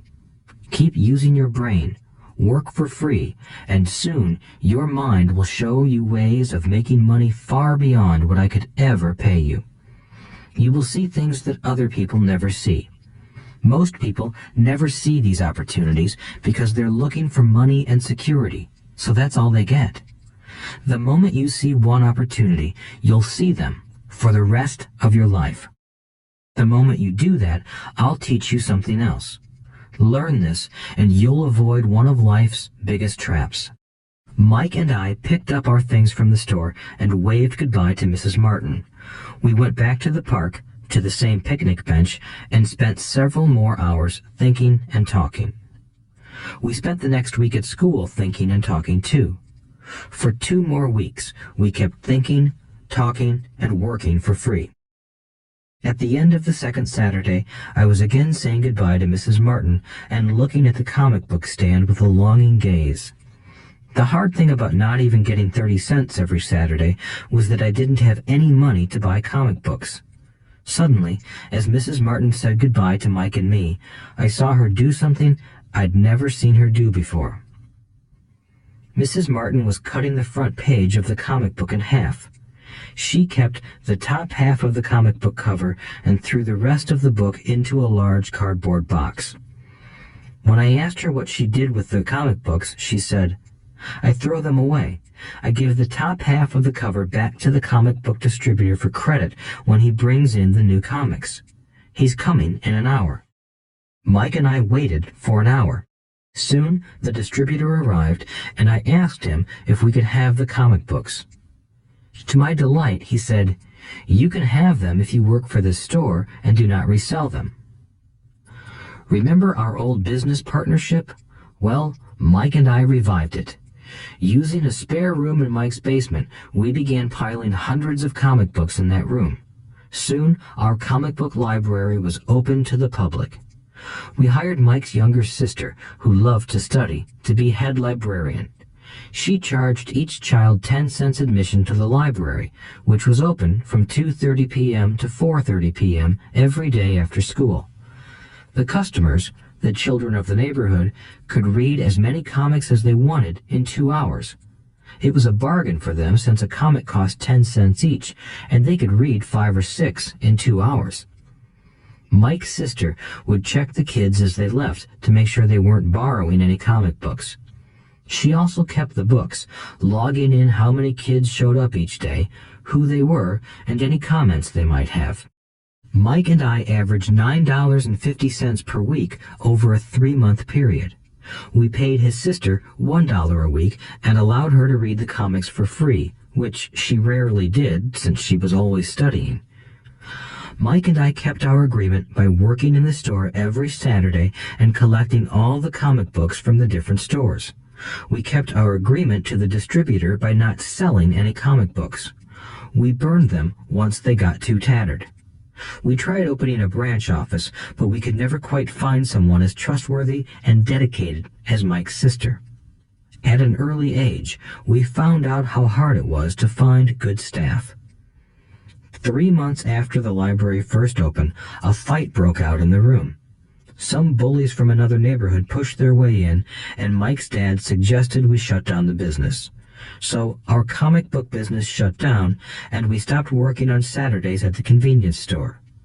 But Rich Dad was excited because he had new things he wanted to teach us. He was happy because we had learned our first lessons so well. We learned to make money work for us. By not getting paid for our work at the store, we were forced to use our imaginations to identify an opportunity to make money. By starting our own business, the comic book library, we were in control of our own finances, not dependent on an employer. The best part was that our business generated money for us even when we weren't physically there. Our money worked for us. Instead of paying us money, Rich Dad had given us so much more. Chapter 2. Lesson 2. Why teach financial literacy? It's not how much money you make, it's how much money you keep. In 1990, Mike took over his father's empire and is, in fact, doing a better job than his dad did. We see each other once or twice a year on the golf course. He and his wife are wealthier than you can imagine.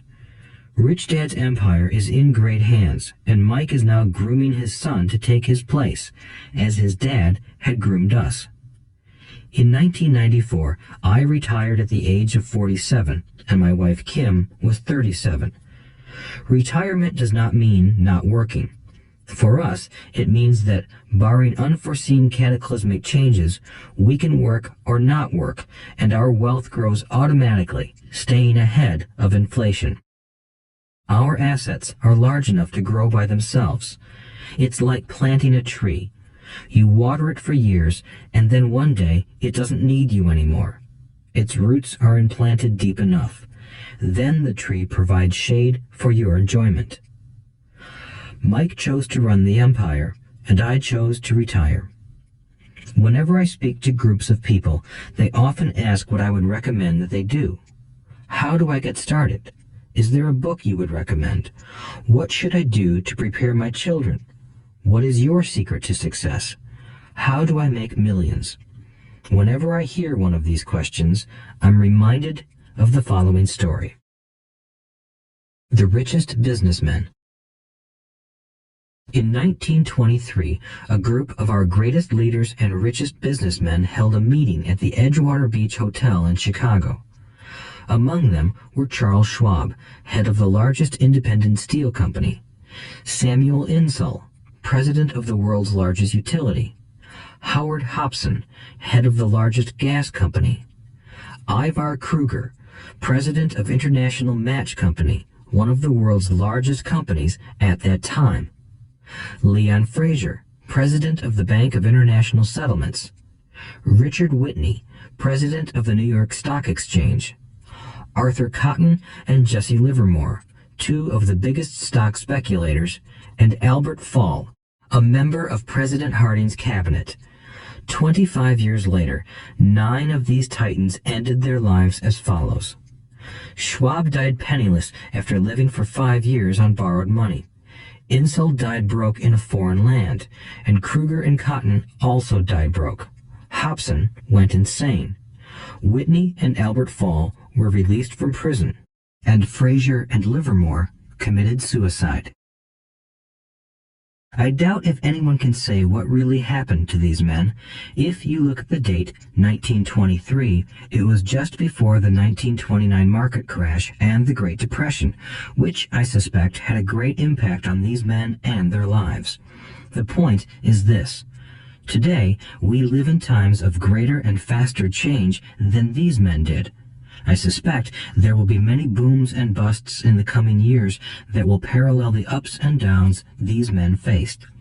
I am concerned that too many people are too focused on money and not on their greatest wealth, their education. If people are prepared to be flexible, keep an open mind, and learn, they will grow richer and richer despite tough changes. If they think money will solve problems, they will have a rough ride. Intelligence solves problems and produces money. Money without financial intelligence is money soon gone. Most people fail to realize that in life, it's not how much money you make, it's how much money you keep.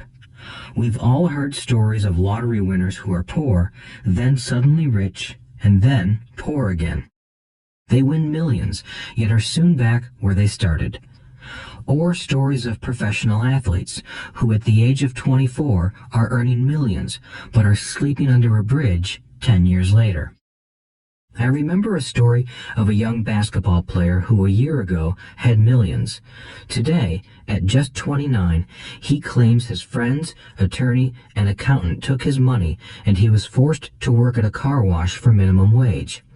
He was fired from the car wash because he refused to take off his championship ring as he was wiping off the cars. His story made national news, and he is appealing his termination, claiming hardship and discrimination. He claims that the ring is all he has left, and if it was stripped away, he'll crumble. I know so many people who became instant millionaires, and while I am glad some people have become richer and richer, I caution them that in the long run, it's not how much money you make, it's how much you keep and how many generations you keep it. So when people ask, where do I get started, or tell me how to get rich quick, they often are greatly disappointed with my answer. I simply say to them what my rich dad said to me when I was a little kid. If you want to be rich, you need to be financially literate. That idea was drummed into my head every time we were together.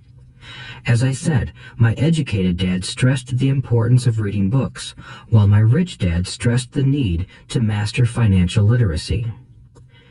If you are going to build the Empire State Building, the first thing you need to do is dig a deep hole and pour a strong foundation. If you are going to build a home in the suburbs, all you need to do is pour a 6-inch slab of concrete. Most people, in their drive to get rich, are trying to build an Empire State Building on a 6-inch slab. Our school system, created in the agrarian age, still believes in homes with no foundation. Dirt floors are still the rage, so kids graduate from school with virtually no financial foundation. One day, sleepless and deep in debt in suburbia, living the American dream, they decide that the answer to their financial problems is to find a way to get rich quick. Construction on the skyscraper begins. It goes up quickly, and soon, instead of the Empire State Building, we have the Leaning Tower of suburbia. The sleepless nights return. As for Mike and me in our adult years, both of our choices were possible because we were taught to pour a strong financial foundation when we were just kids. Accounting is possibly the most confusing, boring subject in the world, but if you want to be rich long term, it could be the most important subject. For Rich Dad, the question was how to take a boring and confusing subject and teach it to kids. The answer he found was to make it simple by teaching it in pictures. My rich dad poured a strong financial foundation for Mike and me. Since we were just kids, he created a simple way to teach us. For years, he only drew pictures and used few words. Mike and I understood the simple drawings, the jargon, the movement of money, and then in later years, Rich Dad began adding numbers. Today, Mike has gone on to master much more complex and sophisticated accounting analysis because he had to in order to run his empire. I am not as sophisticated because my empire is smaller, yet we come from the same simple foundation. Over the following pages, we will discuss those same simple line drawings Mike's dad created for us. Though basic, those drawings helped guide two little boys in building great sums of wealth on a solid and deep foundation. Rule number 1. You must know the difference between an asset and a liability, and buy assets. If you want to be rich, this is all you need to know. It is rule number 1. It is the only rule. This may sound absurdly simple, but most people have no idea how profound this rule is. Most people struggle financially because they do not know the difference between an asset and a liability. Rich people acquire assets. The poor and middle class acquire liabilities that they think are assets, said Rich Dad. When Rich Dad explained this to Mike and me, we thought he was kidding. Here we were, nearly teenagers, and waiting for the secret to getting rich. And this was his answer. It was so simple that we stopped for a long time to think about it. What is an asset? Asked Mike. Don't worry right now, said Rich Dad. Just let the idea sink in. If you can comprehend the simplicity, your life will have a plan and be financially easy. It is simple. That is why the idea is missed. You mean all we need to know is what an asset is, acquire them, and we'll be rich? I asked. Rich Dad nodded his head. It's that simple. If it's that simple, how come everyone is not rich? I asked. Rich Dad smiled. Because people do not know the difference between an asset and a liability. I remember asking, how could adults be so misguided? If it is that simple, if it is that important, why would everyone not want to find out? It took Rich Dad only a few minutes to explain what assets and liabilities were. As an adult, I have difficulty explaining it to other adults. The simplicity of the idea escapes them because they have been educated differently. They were taught by other educated professionals, such as bankers, accountants, real estate agents, financial planners, and so forth. The difficulty comes in asking adults to unlearn or become children again. An intelligent adult often feels it is demeaning to pay attention to simplistic definitions. Rich Dad believed in the KISS principle. Keep it simple, stupid, or keep it super simple. So he kept it simple for us, and that made our financial foundation strong. So what causes the confusion? How could something so simple be so screwed up? Why would someone buy an asset that was really a liability? The answer is found in basic education. We focus on the word literacy and not financial literacy. What defines something to be an asset or a liability are not words. In fact, if you really want to be confused, look up the words asset and liability in the dictionary.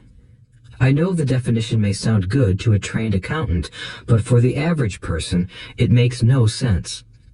But we adults are often too proud to admit that something does not make sense.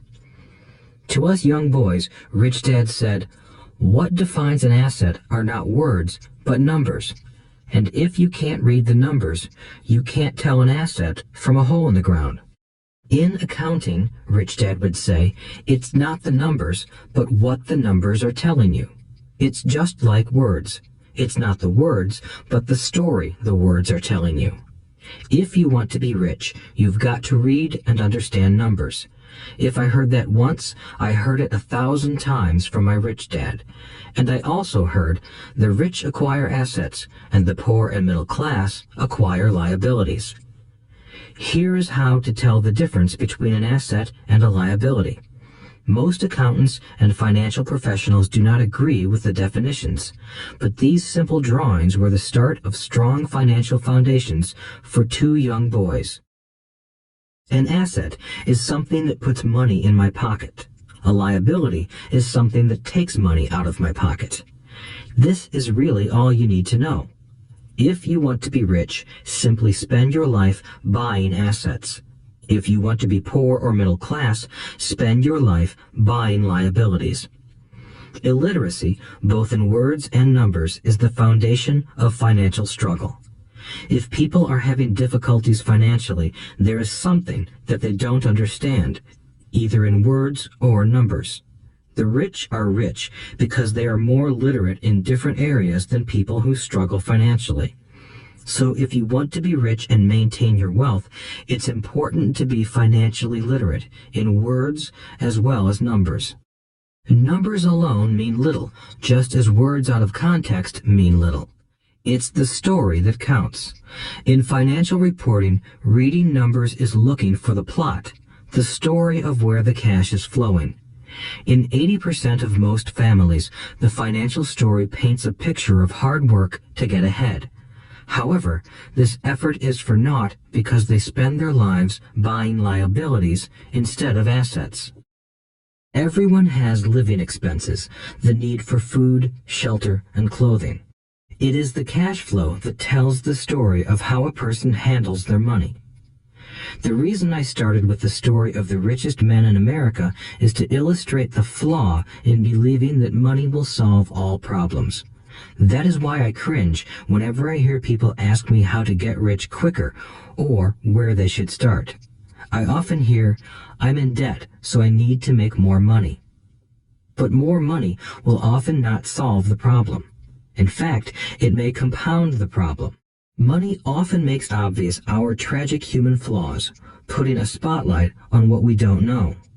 That is why, all too often, a person who comes into a sudden windfall of cash, let's say an inheritance, a pay raise, or lottery winnings, soon returns to the same financial mess, if not worse than the mess they were in before. Money only accentuates the cash flow pattern running in your head. If your pattern is to spend everything you get, most likely an increase in cash will just result in an increase in spending. Thus the saying, "A fool and his money is one big party." I have said many times that we go to school to gain scholastic and professional skills, both of which are important. We learn to make money with our professional skills. In the 1960s, when I was in high school, if someone did well academically, people assumed this bright student would go on to be a medical doctor because it was the profession with the promise of the greatest financial reward. Today, doctors face financial challenges I wouldn't wish on my worst enemy. Insurance companies taking control of the business, managed healthcare, government intervention, and malpractice suits. Today, kids want to be famous athletes, movie stars, rock stars, beauty queens, or CEOs because that is where the fame, money, and prestige are. That is the reason it is so hard to motivate kids in school today. They know that professional success is no longer solely linked to academic success, as it once was. Because students leave school without financial skills, millions of educated people pursue their profession successfully, but later find themselves struggling financially. They work harder, but don't get ahead. What is missing from their education is not how to make money, but how to manage money. It's called financial aptitude, what you do with the money once you make it, how to keep people from taking it from you, how to keep it longer, and how to make that money work hard for you. Most people don't understand why they struggle financially because they don't understand cash flow. A person can be highly educated, professionally successful, and financially illiterate. These people often work harder than they need to because they learned how to work hard, but not how to have their money work hard for them. The story of how the quest for a financial dream turns into a financial nightmare. The classic story of hardworking people has set a pattern. Recently married, the happy, highly educated young couple moves into one of their cramped, rented apartments. Immediately, they realize that they are saving money because two can live as cheaply as one. The problem is, the apartment is cramped. They decide to save money to buy their dream home so they can have kids. They now have two incomes, and they begin to focus on their careers. Their incomes begin to increase. As their incomes go up, their expenses go up as well. The number one expense for most people is taxes. Many people think it's income tax, but for most Americans, their highest tax is Social Security. As an employee, it appears as if the Social Security tax combined with the Medicare tax rate is roughly 7.5%, but it's really 15% since the employer must match the Social Security amount. In essence, it is money the employer can't pay you. On top of that, you still have to pay income tax on the amount deducted from your wages for Social Security tax. Income you never received because it went directly to Social Security through withholding. Going back to the young couple, as a result of their incomes increasing, they decide to buy the house of their dreams. Once in their house, they have a new tax, called property tax. Then they buy a new car, new furniture, and new appliances to match their new house. All of a sudden, they wake up and their liabilities column is full of mortgage and credit card debt. Their liabilities go up. They're now trapped in the rat race. Pretty soon, a baby comes along and they work harder. The process repeats itself. Higher incomes cause higher taxes, also called bracket creep. A credit card comes in the mail. They use it. It maxes out. A loan company calls and says their greatest asset, their home, has appreciated in value.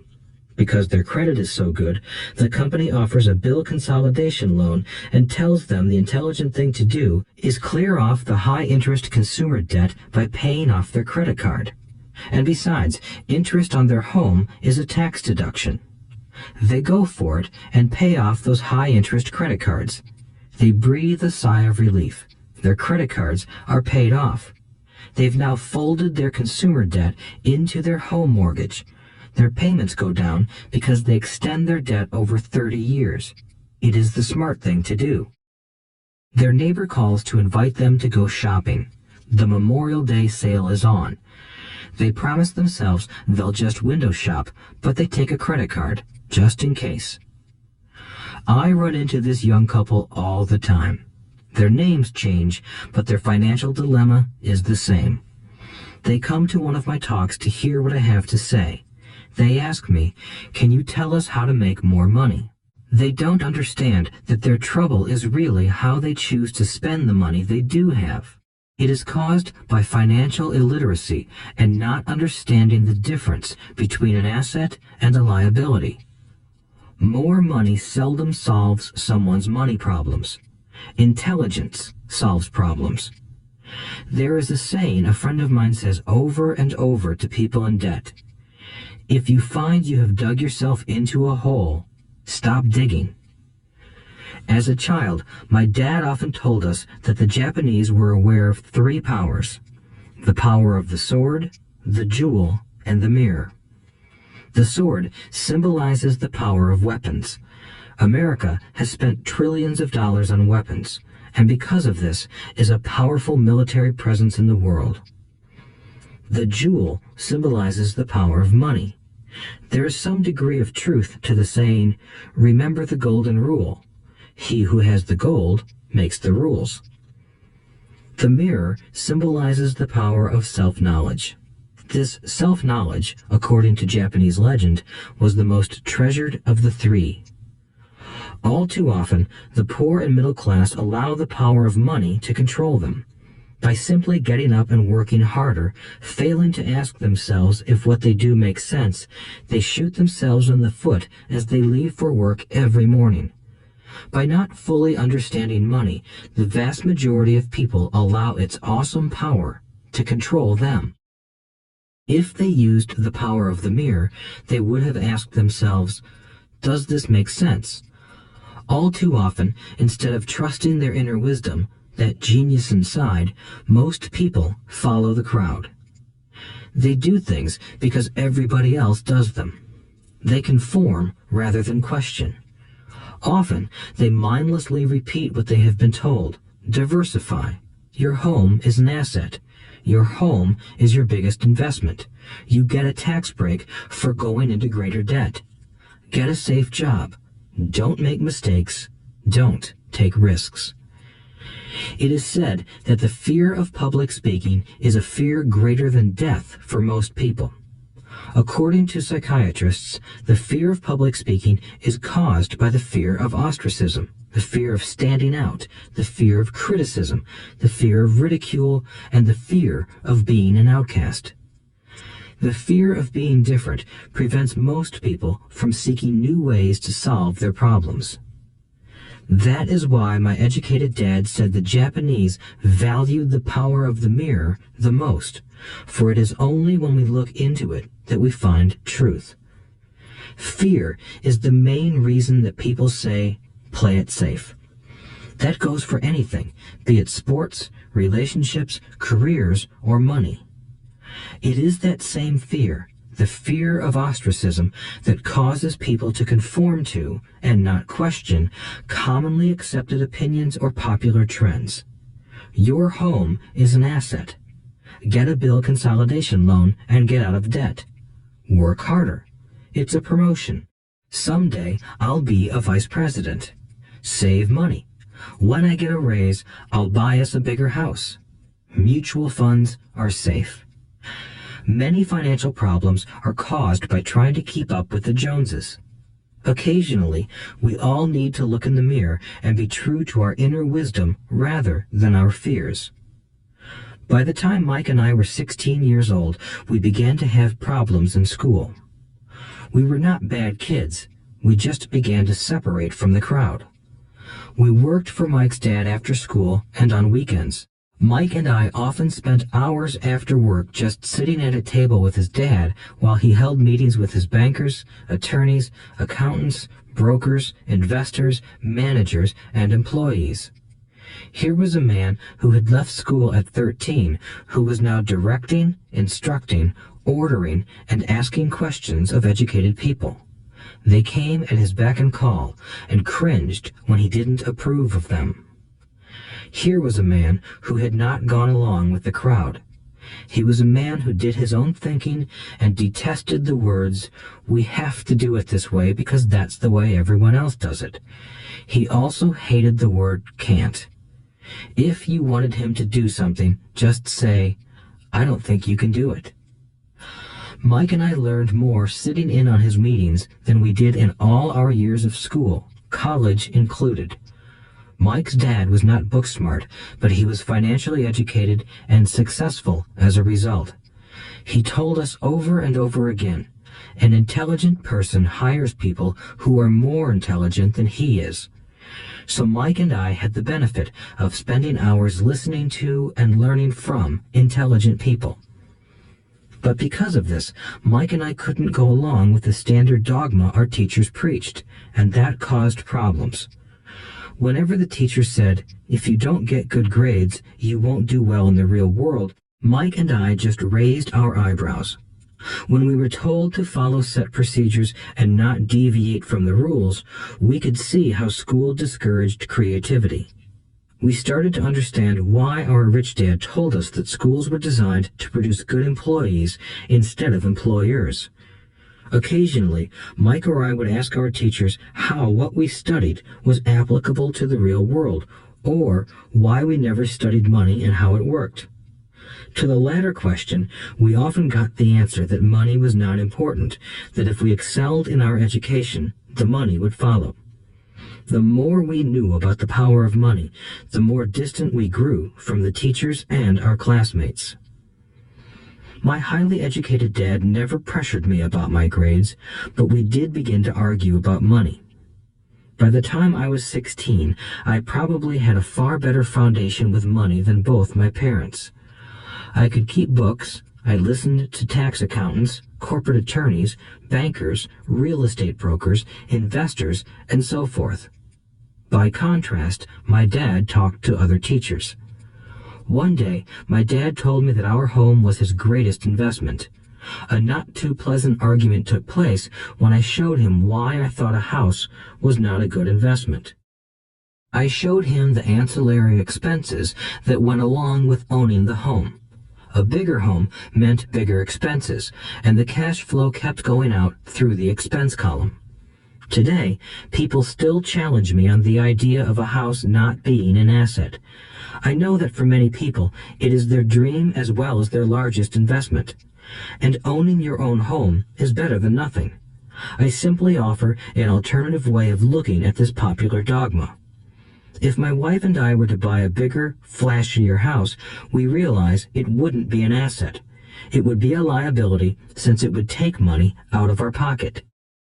So here is the argument I put forth. I really don't expect most people to agree with it because your home is an emotional thing, and when it comes to money, high emotions tend to lower financial intelligence. I know from personal experience that money has a way of making every decision emotional. 1. When it comes to houses, most people work all their lives paying for a home they never own. In other words, most people buy a new house every few years, each time incurring a new 30-year loan to pay off the previous one. 2.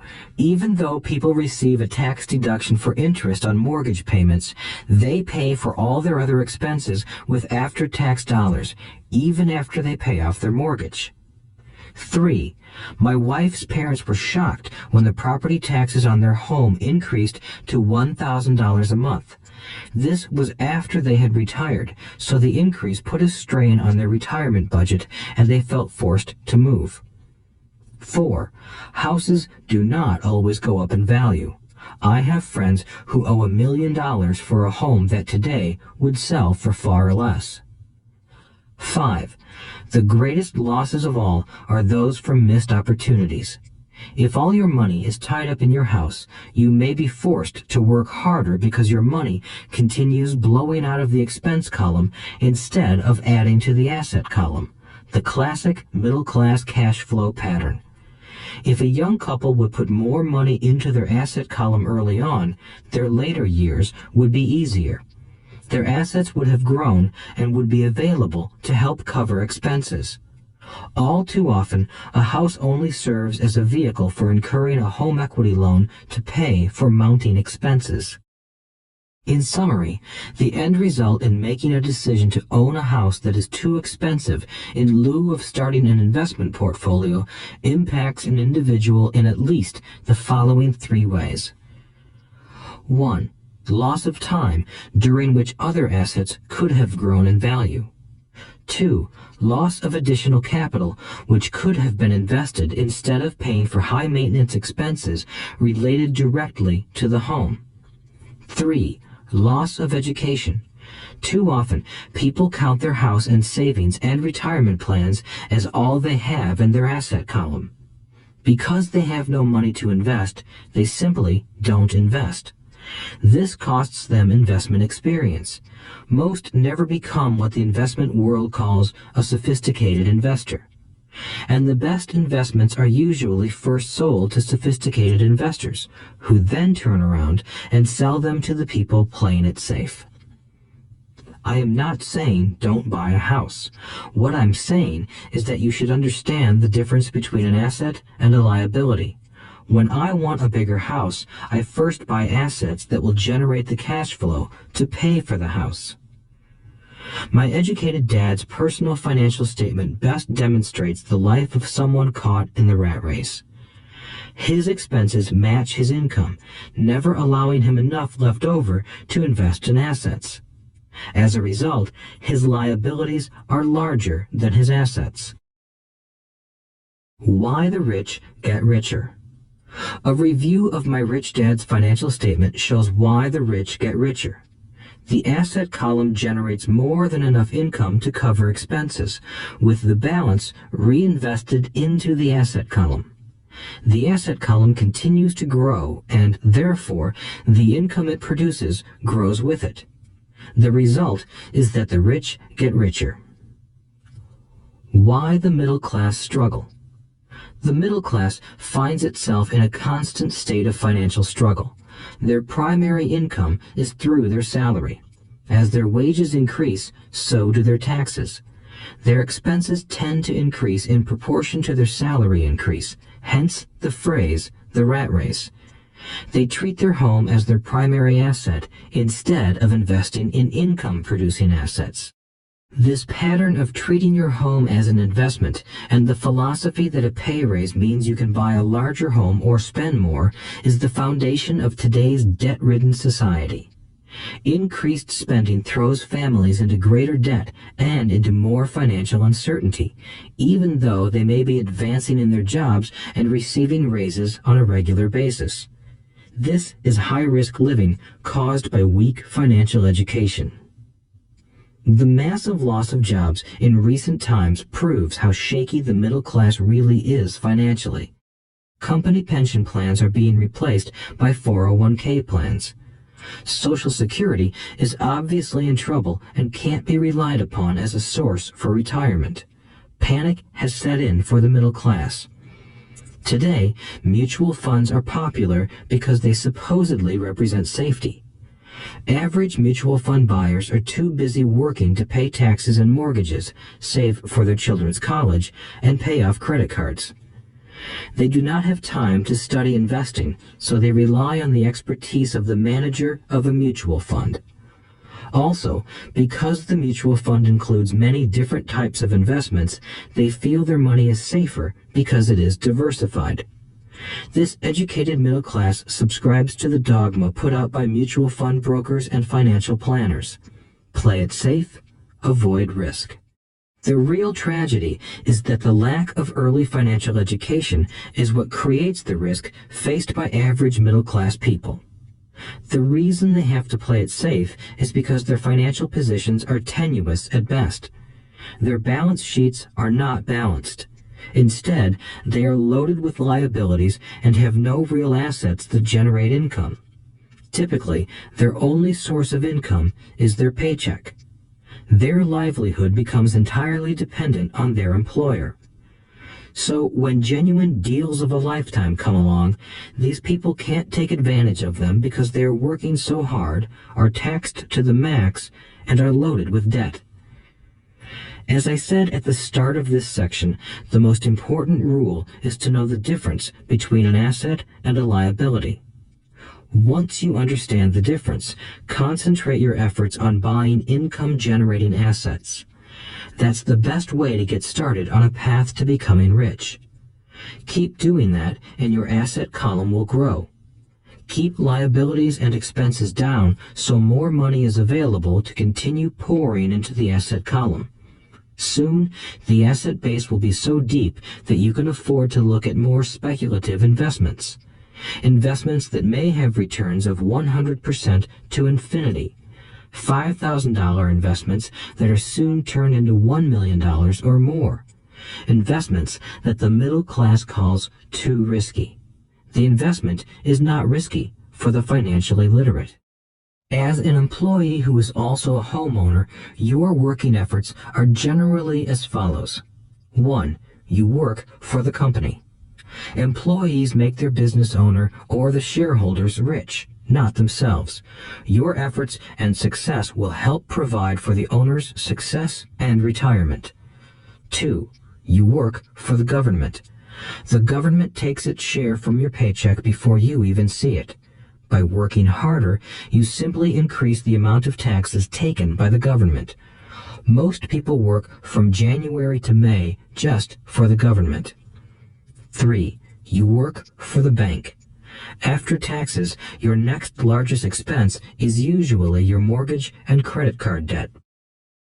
The problem with simply working harder is that each of these 3 levels takes a greater share of your increased efforts.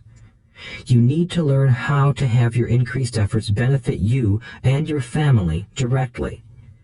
Once you have decided to concentrate on minding your own business, focusing your efforts on acquiring assets instead of a bigger paycheck, how do you set your goals? Most people must keep their job and rely on their wages to fund their acquisition of assets. As their assets grow, how do they measure the extent of their success? When does someone know that they are rich, that they have wealth? As well as having my own definitions for assets and liabilities, I also have my own definition for wealth. Actually, I borrowed it from a man named R. Buckminster Fuller. Some call him a quack, and others call him a genius. Years ago, he got architects buzzing because he applied for a patent for something he called a geodesic dome. But in the application, Fuller also said something about wealth. It was pretty confusing at first, but after reading it, it began to make some sense. Wealth is a person's ability to survive so many number of days forward, or, if I stopped working today, how long could I survive? Unlike net worth, the difference between your assets and liabilities, which is often filled with a person's expensive junk and opinions of what things are worth, this definition creates the possibility for developing a truly accurate measurement. I could now measure and know where I was in terms of my goal to become financially independent. Although net worth often includes non-cash producing assets, like stuff you bought that now sits in your garage, wealth measures how much money your money is making and, therefore, your financial survivability. Wealth is the measure of the cash flow from the asset column compared with the expense column.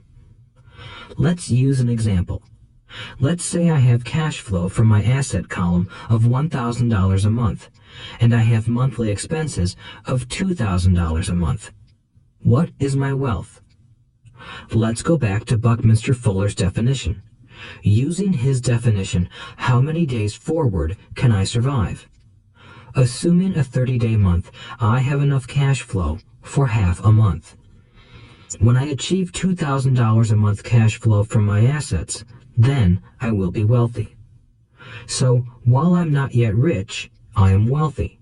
I now have income generated from assets each month that fully cover my monthly expenses. If I want to increase my expenses, I first must increase my cash flow to maintain this level of wealth. Also note that it is at this point that I'm no longer dependent on my wages. I have focused on and been successful in building an asset column that has made me financially independent. If I quit my job today, I would be able to cover my monthly expenses with the cash flow from my assets. My next goal would be to have the excess cash flow from my assets reinvested into the asset column. The more money that goes into my asset column, the more my asset column grows. The more my assets grow, the more my cash flow grows. And as long as I keep my expenses less than the cash flow from these assets, I grow richer with more and more income from sources other than my physical labor. As this reinvestment process continues, I am well on my way to becoming rich. Just remember this simple observation. The rich buy assets. The poor only have expenses. The middle class buy liabilities they think are assets. So how do I start minding my own business? What is the answer? Listen to the founder of McDonald's in the next chapter. Chapter 3. Lesson 3. Mind your own business. The rich focus on their asset columns while everyone else focuses on their income statements. In 1974, Ray Kroc, the founder of McDonald's, was asked to speak to the MBA class at the University of Texas at Austin. A friend of mine was a student in that MBA class. After a powerful and inspiring talk, the class adjourned and the students asked Ray if he would join them at their favorite hangout to have a few beers. Ray graciously accepted. "What business am I in?" Ray asked once the group had all their beers in hand. Everyone laughed, my friend said. Most of the MBA students thought Ray was just fooling around. No one answered, so Ray asked again. "What business do you think I'm in?" The students laughed again, and finally one brave soul yelled out, "Ray, who in the world doesn't know that you're in the hamburger business?" Ray chuckled. "That's what I thought you would say." He paused and then quickly added, "Ladies and gentlemen, I'm not in the hamburger business. My business is real estate." As my friend tells the story, Ray spent a good amount of time explaining his viewpoint. In his business plan, Ray knew that the primary business focus was to sell hamburger franchises, but what he never lost sight of was the location of each franchise. He knew that the land and its location were the most significant factors in the success of each franchise. Basically, the person who bought the franchise was also buying the real estate under the franchise for Ray Kroc's organization. Today, McDonald's is the largest single owner of real estate in the world, owning even more than the Catholic Church. McDonald's owns some of the most valuable intersections and street corners in America and around the globe. My friend considers this as one of the most important lessons in his life. Today, he owns car washes, but his business is the real estate under those car washes. The previous chapter presented that most people work for everyone but themselves. They work first for the owners of the company, then for the government through taxes, and finally for the bank that owns their mortgage. When I was a young boy, we did not have a McDonald's nearby. Yet my rich dad was responsible for teaching Mike and me the same lesson that Ray Kroc talked about at the University of Texas. It is secret number 3 of the rich. The secret is mind your own business. Financial struggle is often directly the result of people working all their lives for someone else. Many people will simply have nothing at the end of their working days to show for their efforts. Our current educational system focuses on preparing today's youth to get good jobs by developing scholastic skills. Their lives will revolve around their wages or, as described earlier, their income column.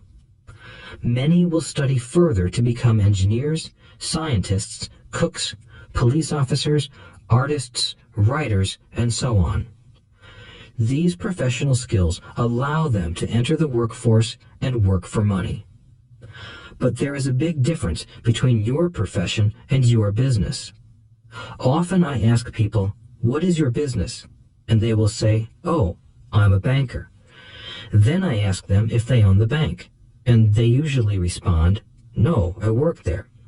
In that instance, they have confused their profession with their business.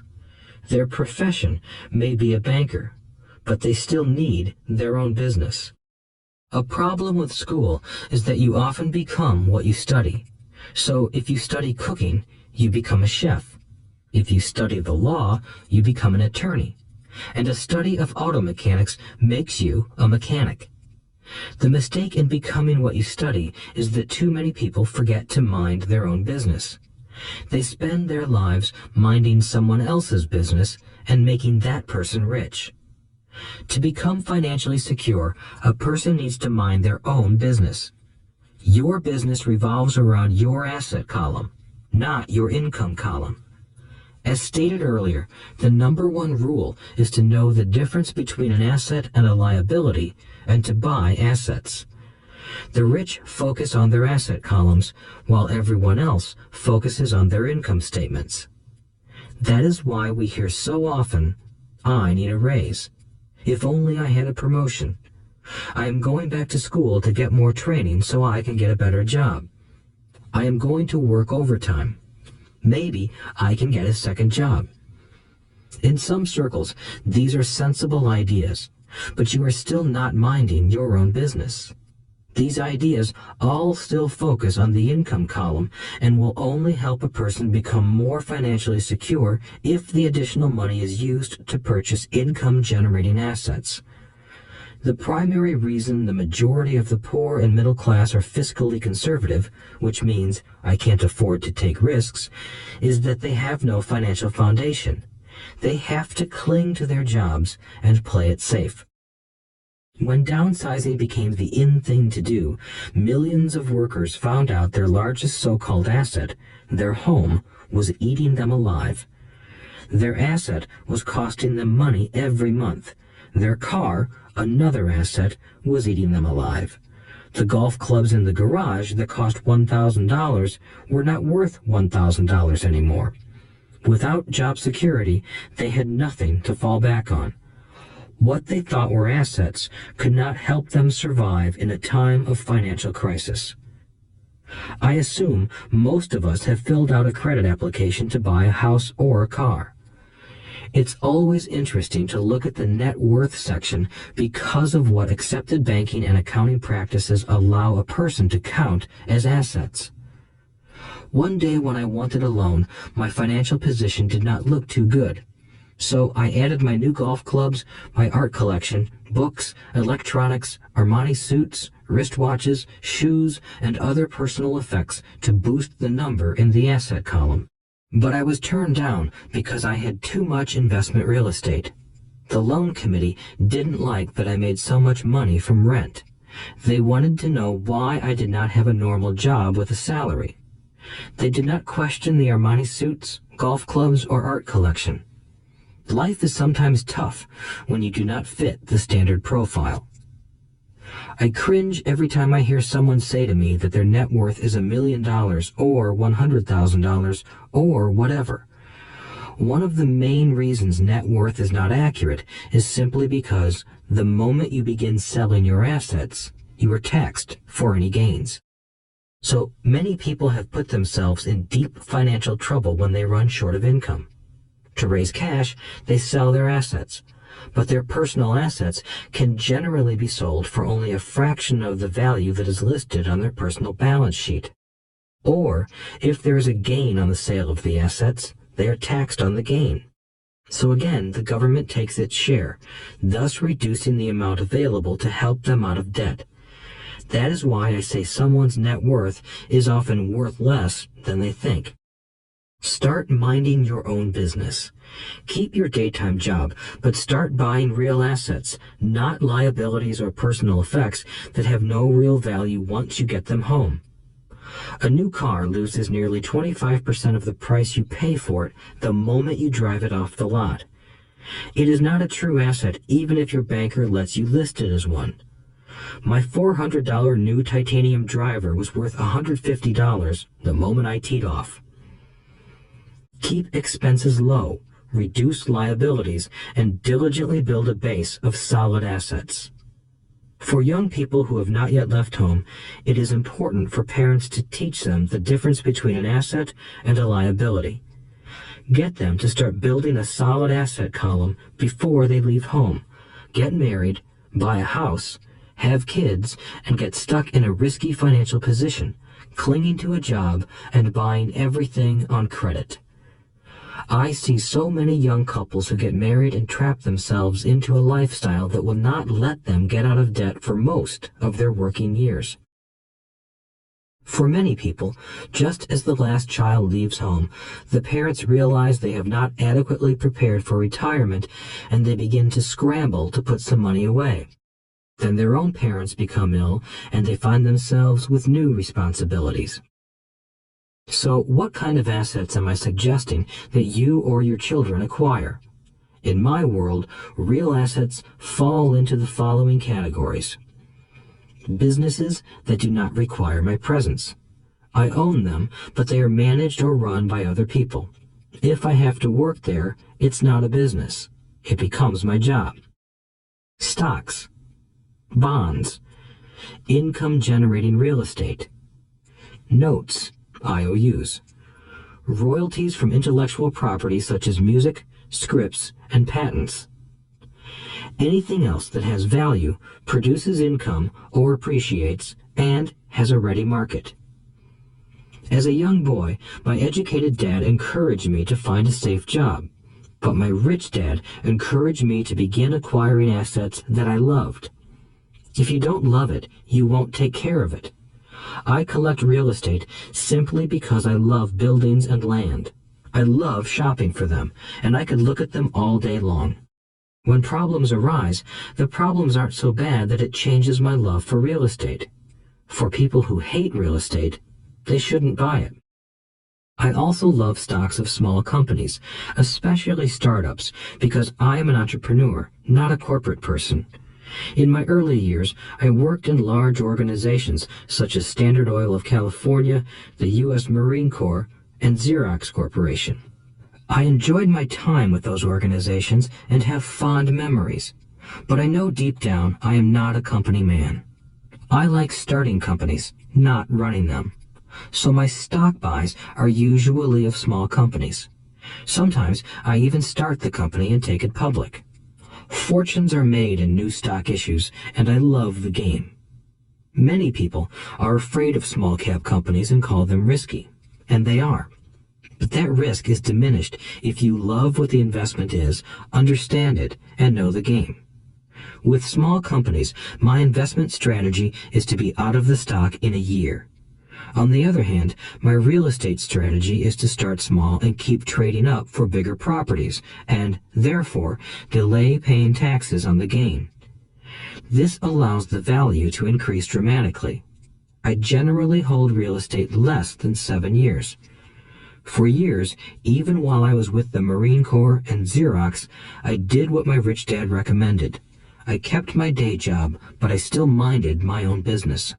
I was active in my asset column trading real estate and small stocks. Rich Dad always stressed the importance of financial literacy.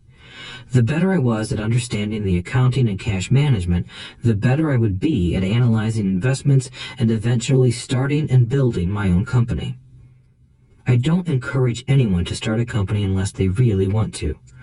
Knowing what I know about running a company, I wouldn't wish that task on anyone. There are times when people can't find employment and starting a company seems like the best solution. But the odds are against success. 9 out of 10 companies fail in 5 years. Of those that survive the first 5 years, 9 out of every 10 of those eventually fail as well. So only if you really have the desire to own your own company do I recommend it. Otherwise, keep your day job and mind your own business.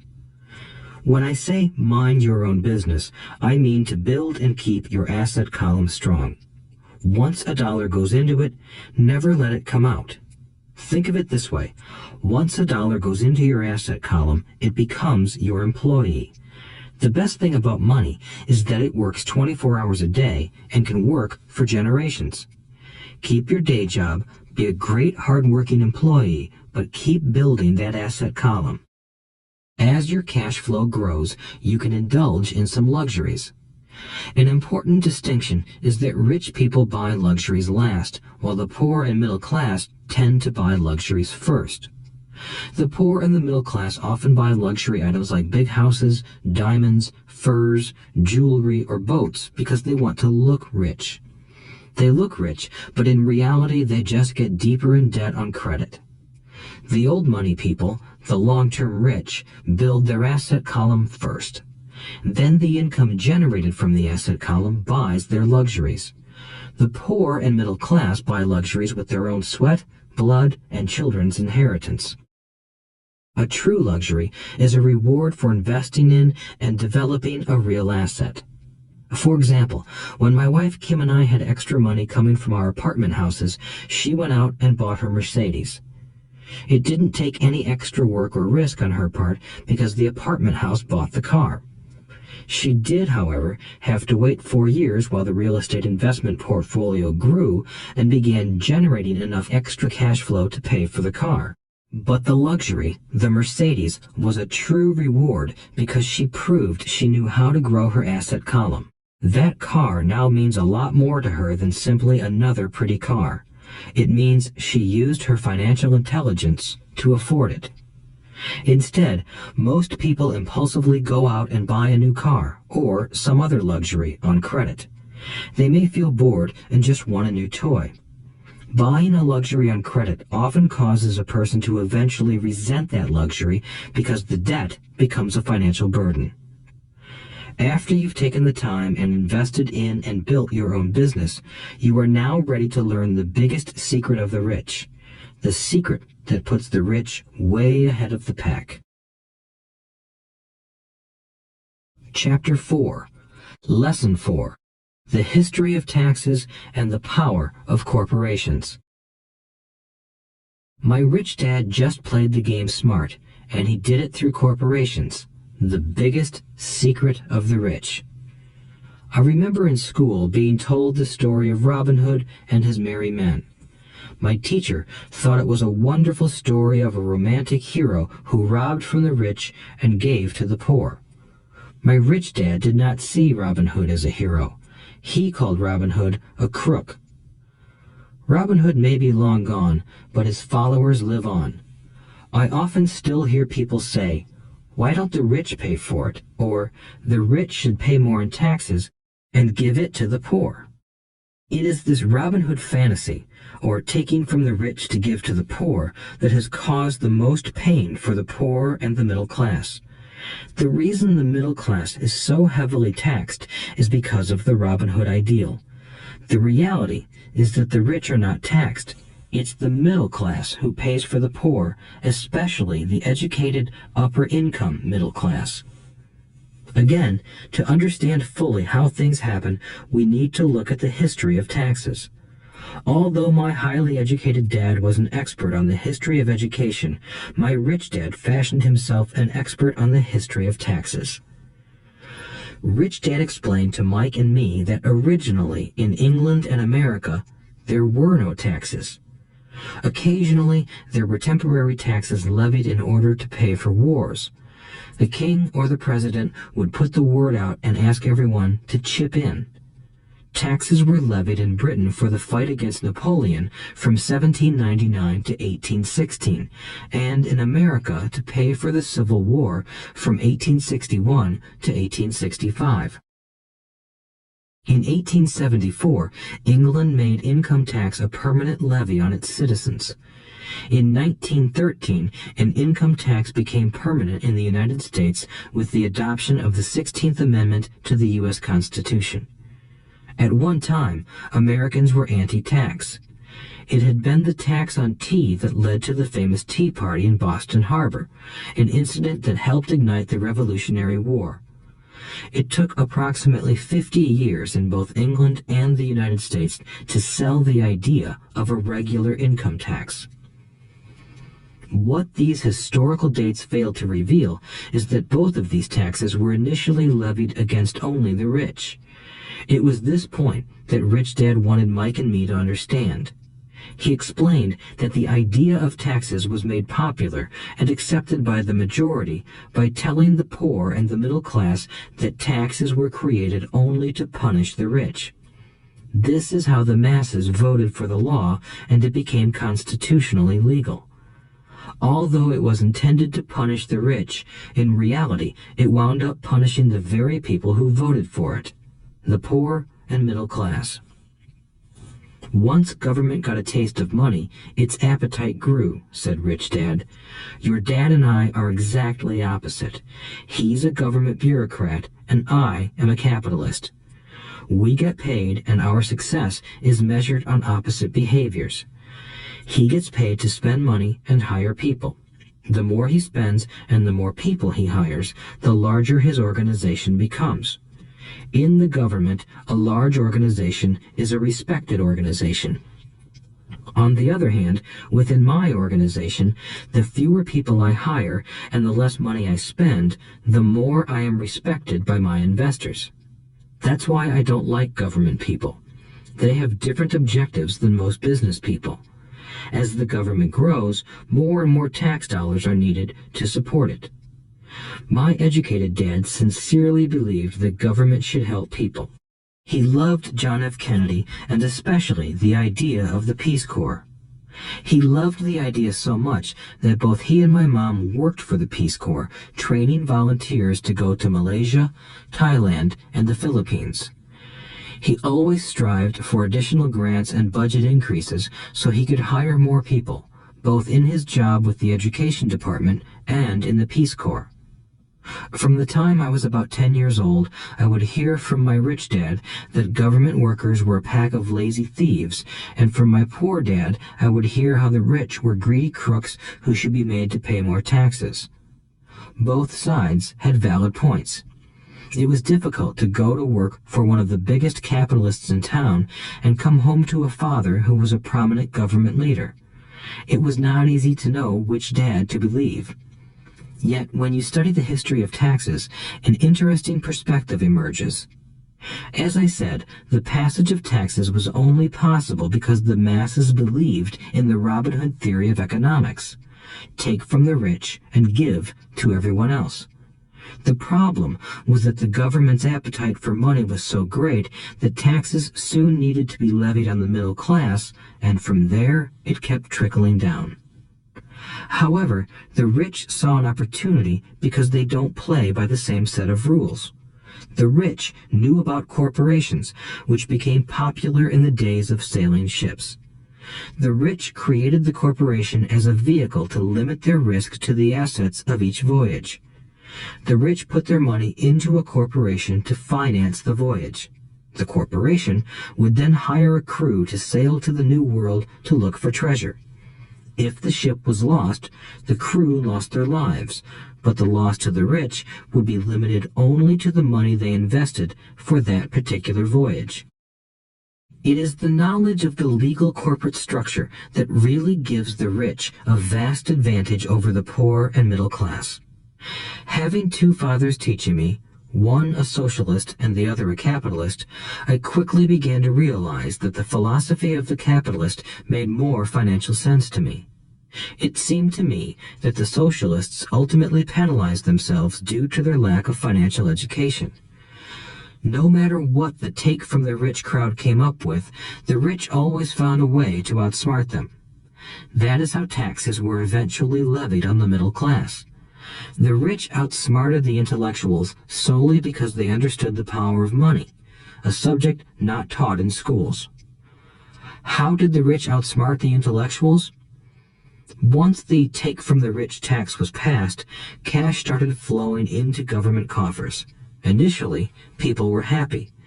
Money was handed out to government workers and the rich. It went to government workers in the form of jobs and pensions, and it went to the rich via their factories receiving government contracts. The government received a large pool of money, but the problem was the fiscal management of that money. The government ideal is to avoid having excess money. If you fail to spend your allotted funds, you risk losing it in the next budget. You would certainly not be recognized for being efficient. Business people, on the other hand, are rewarded for having excess money and are applauded for their efficiency. As this cycle of growing government spending continued, the demand for money increased, and the tax the rich idea was adjusted to include lower income levels down to the very people who voted it in, the poor and the middle class. True capitalists used their financial knowledge to simply find an escape.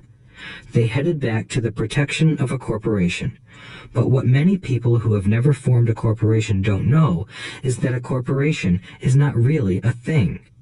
A corporation is merely a file folder with some legal documents in it, sitting in some attorney's office and registered with a state government agency. It's not a big building or a factory or a group of people. A corporation is merely a legal document that creates a legal body without a soul. Using it, the wealth of the rich was once again protected. It was popular because the income tax rate of a corporation is less than the individual income tax rates. In addition, certain expenses could be paid by a corporation with pre-tax dollars. This war between the haves and have-nots has raged for hundreds of years. The battle is waged whenever and wherever laws are made, and it will go on forever. The problem is that the people who lose are the uninformed, the ones who get up every day and diligently go to work and pay taxes. If they only understood the way the rich play the game, they could play it too. Then they would be on their way to their own financial independence. This is why I cringe every time I hear a parent advise their children to go to school so they can find a safe, secure job. An employee with a safe, secure job without financial aptitude has no escape. Average Americans today work 5 to 6 months for the government just to cover their taxes. In my opinion, that is simply too long. The harder you work, the more you pay the government. That is why I believe that the idea of take from the rich backfired on the very people who voted it in. Every time people try to punish the rich don't simply comply. They react. They have the money, power, and intent to change things. They don't just sit there and voluntarily pay more taxes. Instead, they search for ways to minimize their tax burden. They hire smart attorneys and accountants and persuade politicians to change laws or create legal loopholes. They use their resources to effect change. The tax code of the United States also allows other ways to reduce taxes. Most of these vehicles are available to anyone, but it is the rich who find them because they are minding their own business. For example, 1031 is jargon for Section 1031 of the Internal Revenue Code, which allows a seller to delay paying taxes on a piece of real estate that is sold for a capital gain through an exchange for a more expensive piece of real estate. Real estate is one investment vehicle that has a great tax advantage. As long as you keep trading up in value, you will not be taxed on the gains until you liquidate. People who don't take advantage of these legal tax savings are missing a great opportunity to build their asset columns. The poor and middle class don't have the same resources. They sit there and let the government's needles enter their arm and allow the blood donation to begin. Today, I am constantly shocked at the number of people who pay more taxes or take fewer deductions simply because they are afraid of the government. I have friends who have had their businesses shut down and destroyed, only to find out it was a mistake on the part of the government. I realize all that, but the price of working from January to May is a high price to pay for that intimidation. My poor dad never fought back. My rich dad didn't either. He just played the game smarter, and he did it through corporations, the biggest secret of the rich. You may remember the first lesson I learned from my rich dad. I was a little boy of 9 who had to sit and wait for him to choose to talk to me. I sat in his office waiting for him to get to me. He was ignoring me on purpose. He wanted me to recognize his power and to desire to have that power for myself one day. During all the years I studied and learned from him, he always reminded me that knowledge is power. And with money comes great power that requires the right knowledge to keep it and make it multiply. Without that knowledge, the world pushes you around. Rich Dad constantly reminded Mike and me that the biggest bully was not the boss or the supervisor, but the tax man. The tax man will always take more if you let him. The first lesson of having money work for you, as opposed to you working for money, is all about power. If you work for money, you give the power to your employer. If money works for you, you keep the power and control it. Once we had this knowledge of the power of money working for us, he wanted us to be financially smart and not let anyone or anything push us around. If you're ignorant, it's easy to be bullied. If you know what you're talking about, you have a fighting chance. That is why he paid so much for smart tax accountants and attorneys. It was less expensive to pay them than to pay the government. His best lesson to me was, be smart and you won't be pushed around as much. He knew the law because he was a law-abiding citizen and because it was expensive to not know the law. If you know you're right, you're not afraid of fighting back, even if you are taking on Robin Hood and his band of merry men. My highly educated dad always encouraged me to land a good job with a strong corporation. He spoke of the virtues of working your way up the corporate ladder. He didn't understand that, by relying solely on a paycheck from a corporate employer, I would be a docile cow ready for milking. When I told my rich dad of my father's advice, he only chuckled. "Why not own the ladder?" was all he said. As a young boy, I did not understand what Rich Dad meant by owning my own corporation. It was an idea that seemed impossible and intimidating. Although I was excited by the idea, my inexperience wouldn't let me envision the possibility that grown-ups would someday work for a company I would own. The point is that, if not for my rich dad, I would have probably followed my educated dad's advice. It was merely the occasional reminder of my rich dad that kept the idea of owning my own corporation alive and kept me on a different path.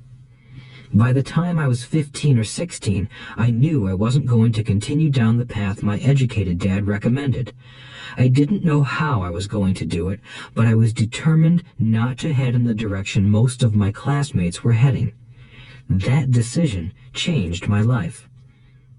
It was not until my mid-20s that my rich dad's advice began to make more sense to me. I was just out of the Marine Corps and working for Xerox. I was making a lot of money, but every time I looked at my paycheck, I was disappointed. The deductions were so large, and the more I worked, the greater they became. As I became more successful, my bosses talked about promotions and raises. It was flattering, but I could hear my rich dad asking in my ear, "Who are you working for? Who are you making rich?" In 1974, while still an employee for Xerox, I formed my first corporation and began minding my own business. There were already a few assets in my asset column, but now I was determined to focus on making it bigger. Those paychecks, with all the deductions, made all the years of my rich dad's advice make total sense. I could see the future if I followed my educated dad's advice. Many employers feel that advising their workers to mind their own business is bad for business. But for me, focusing on my own business and developing assets made me a better employee because I now had a purpose. I came in early and worked diligently, amassing as much money as possible so I could invest in real estate. Hawaii was just set to boom, and there were fortunes to be made. The more I realized that we were in the beginning stages of a boom, the more Xerox machines I sold. The more I sold, the more money I made, and, of course, the more deductions came out of my paycheck. It was inspiring. I wanted out of the employee trap so badly that I worked even harder so I could invest more. By 1978, I was consistently one of the top 5 salespeople at the company. I badly wanted out of the rat race. In less than 3 years, I was making more in my real estate holding corporation than I was making at Xerox, and the money I was making in my asset column in my own corporation was money working for me, not me pounding on doors selling copiers. My rich dad's advice made much more sense. Soon, the cash flow from my properties were so strong that my company bought me my first Porsche. My fellow Xerox salespeople thought I was spending my commissions. I wasn't. I was investing my commissions in assets. My money was working hard to make more money. Each dollar in my asset column was a great employee, working hard to make more employees and buy the boss a new Porsche with before tax dollars. I began to work harder for Xerox. The plan was working, and my Porsche was the proof. By using the lessons I learned from my rich dad, I was able to get out of the proverbial rat race at an early age. It was made possible because of the strong financial knowledge I had acquired through Rich Dad's lessons. Without this financial knowledge, which I call financial intelligence or financial IQ, my road to financial independence would have been much more difficult. I now teach others in the hope that I may share my knowledge with them. I remind people that financial IQ is made up of knowledge from 4 broad areas of expertise. 1. Accounting. Accounting is financial literacy or the ability to read numbers. This is a vital skill if you want to build an empire. The more money you are responsible for, the more accuracy is required, or the house comes tumbling down. This is the left brain side, or the details. Financial literacy is the ability to read and understand financial statements, which allows you to identify the strengths and weaknesses of any business. 2. Investing.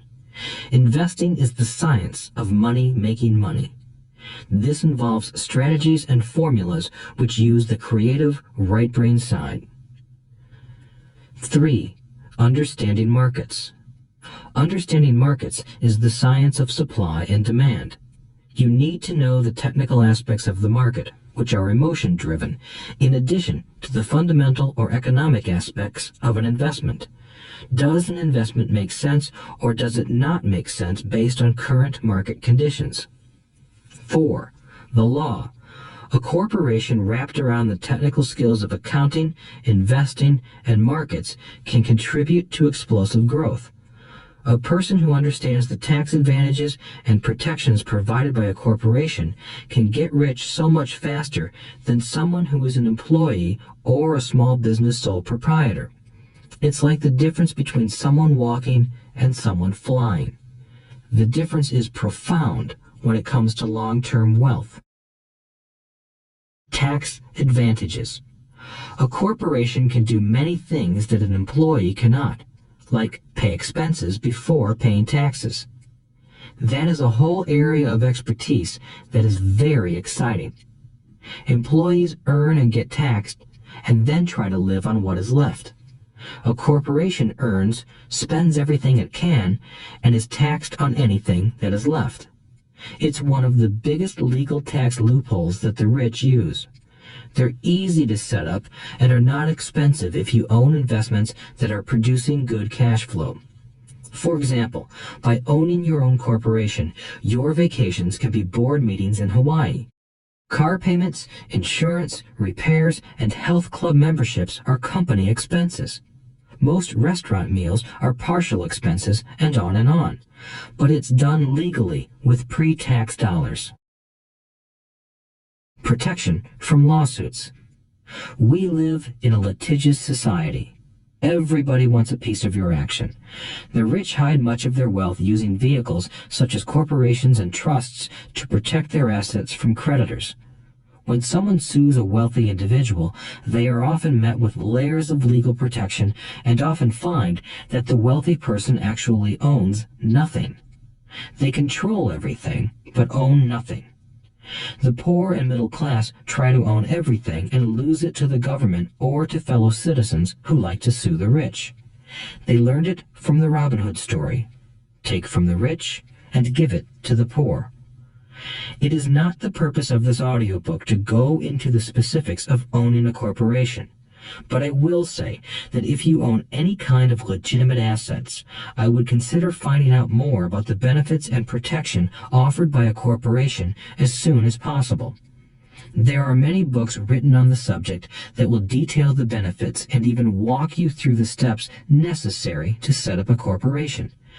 Garrett Sutton's books on corporations provide wonderful insight into the power of personal corporations. Financial IQ is actually the synergy of many skills and talents. I would say it is the combination of the 4 technical skills listed above that make up basic financial intelligence. If you aspire to great wealth, it is the combination of these skills that will greatly amplify your financial intelligence. In summary, business owners with corporations 1. Earn, 2. Spend, 3. Pay taxes. Employees who work for corporations 1. Earn, 2. Pay taxes, 3. Spend. As part of your overall financial strategy, I recommend that you learn about the protection that legal entities can provide for businesses and assets. Chapter 5. Lesson 5. The rich invent money. Often in the real world, it's not the smart who get ahead, but the bold. Last night, I took a break from writing and watched a TV program on the history of a young man named Alexander Graham Bell. Bell had just patented his telephone and was having growing pains because the demand for his new invention was so strong. Needing a bigger company, he then went to the giant at that time, Western Union, and asked them if they would buy his patent and his tiny company. He wanted $100,000 for the whole package. The president of Western Union scoffed at him and turned him down, saying the price was ridiculous. The rest is history. A multi-billion-dollar industry emerged, and AT&T was born. The evening news came on right after the story of Alexander Graham Bell. On the news was a story of another downsizing at a local company. The workers were angry and complained that the company ownership was unfair. A terminated manager of about 45 years of age had his wife and 2 babies at the plant and was begging the guards to let him talk to the owners to ask if they would reconsider his termination. He had just bought a house and was afraid of losing it. The camera focused in on his pleading for all the world to see. Needless to say, it held my attention. I have been teaching professionally since 1984. It has been a great experience and a rewarding one. It is also a disturbing profession, for I have taught thousands of individuals, and I see one thing in common in all of us, myself included. We all have tremendous potential, and we all are blessed with gifts. Yet the one thing that holds all of us back is some degree of self-doubt. It is not so much the lack of technical information that holds us back, but more the lack of self-confidence. Some are more affected than others. Once we leave school, most of us know that it is not so much a matter of college degrees or good grades that count. In the real world, outside of academics, something more than just grades is required. I have heard it called many things: guts, chutzpah, balls, audacity, bravado, cunning, daring, tenacity, and brilliance. This factor, whatever it is labeled, ultimately decides one's future much more than school grades do. Inside each of us is one of these brave, brilliant, and daring characters. There is also the flip side of that character, people who could get down on their knees and beg if necessary. After a year in Vietnam as a Marine Corps pilot, I got to know both of those characters inside of me intimately. One is not better than the other. Yet, as a teacher, I recognized that it was excessive fear and self-doubt that were the greatest detractors of personal genius. It broke my heart to see students know the answers, yet lack the courage to act on the answer. Often, in the real world, it's not the smart who get ahead, but the bold. In my personal experience, your financial genius requires both technical knowledge as well as courage. If fear is too strong, the genius is suppressed. In my classes, I strongly urge students to learn to take risks, to be bold, and to let their genius convert that fear into power and brilliance. It works for some and just terrifies others. I have come to realize that for most people, when it comes to the subject of money, they would rather play it safe. I have had to field questions such as, why take risks? Why should I bother developing my financial IQ? Why should I become financially literate? And I answer, just to have more options. There are huge changes up ahead. In the coming years, there will be more people just like the young inventor Alexander Graham Bell. There will be 100 people like Bill Gates and hugely successful companies like Microsoft created every year all over the world. And there will also be many more bankruptcies, layoffs, and downsizings. So why bother developing your financial IQ? No one can answer that but you. Yet I can tell you why I myself do it. I do it because it is the most exciting time to be alive. I'd rather be welcoming change than dreading change. I'd rather be excited about making millions than worrying about not getting a raise. This period we are in now is a most exciting time, unprecedented in our world's history. Generations from now, people will look back at this period of time and remark at what an exciting era it must have been. It was the death of the old and birth of the new. It was full of turmoil, and it was exciting. So why bother developing your financial IQ? Because if you do, you will prosper greatly.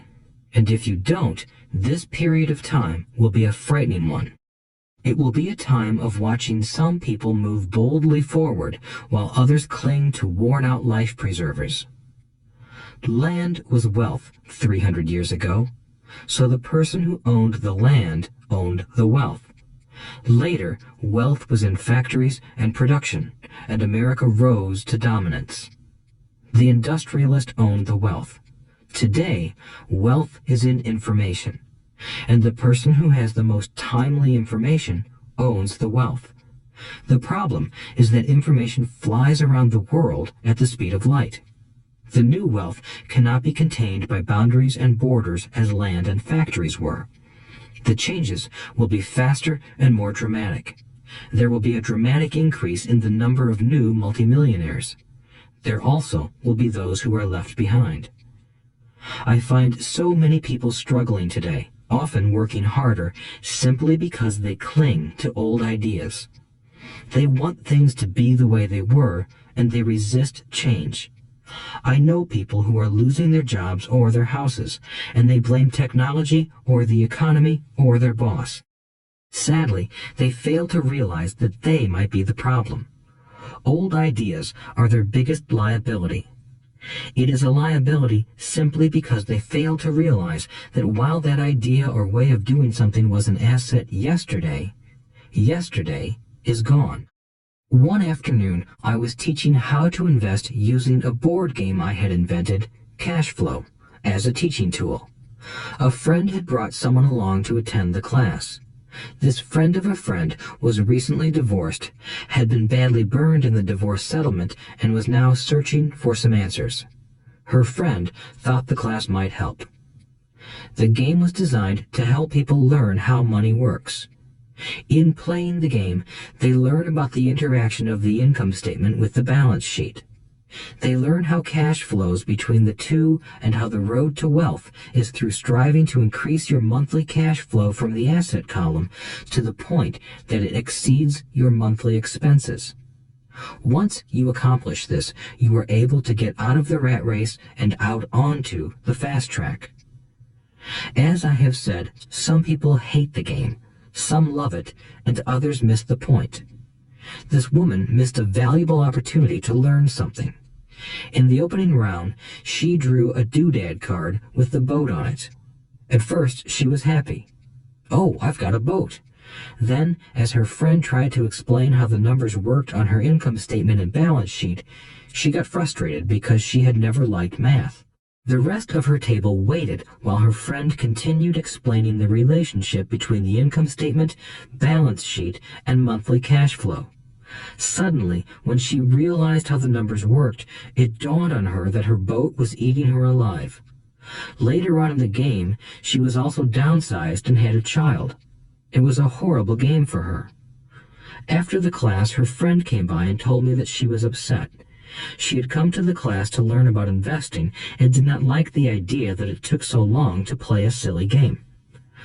Her friend attempted to tell her to look within herself to see if the game reflected her in any way.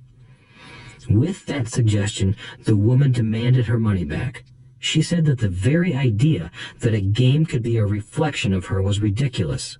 Her money was promptly refunded, and she left. Since 1984, I have made millions simply by doing what the school system does not do. In school, most teachers lecture. I hated lectures as a student. I was soon bored, and my mind would drift. In 1984, I began teaching via games and simulations, and I still rely on these tools today. I always encourage adult students to look at games as reflecting back to them what they know and what they need to learn. Most importantly, games reflect behavior. They are instant feedback systems. Instead of the teacher lecturing you, the game is giving you a personalized lecture, one that is custom-made just for you. The friend of the woman who left later called to give me an update. She said her friend was fine and had calmed down. In her cooling off period, she could see some slight relationship between the game and her life. Although she and her husband did not own a boat, they did own everything else imaginable. She was angry after their divorce, both because he had run off with a younger woman, and because, after 20 years of marriage, they had accumulated little in the way of assets. There was virtually nothing for them to split. Their 20 years of married life had been incredible fun, but all they had accumulated was a ton of doodads. She realized that her anger at doing the numbers, the income statement and balance sheet, came from her embarrassment about not understanding them. She believed that finances were the man's job.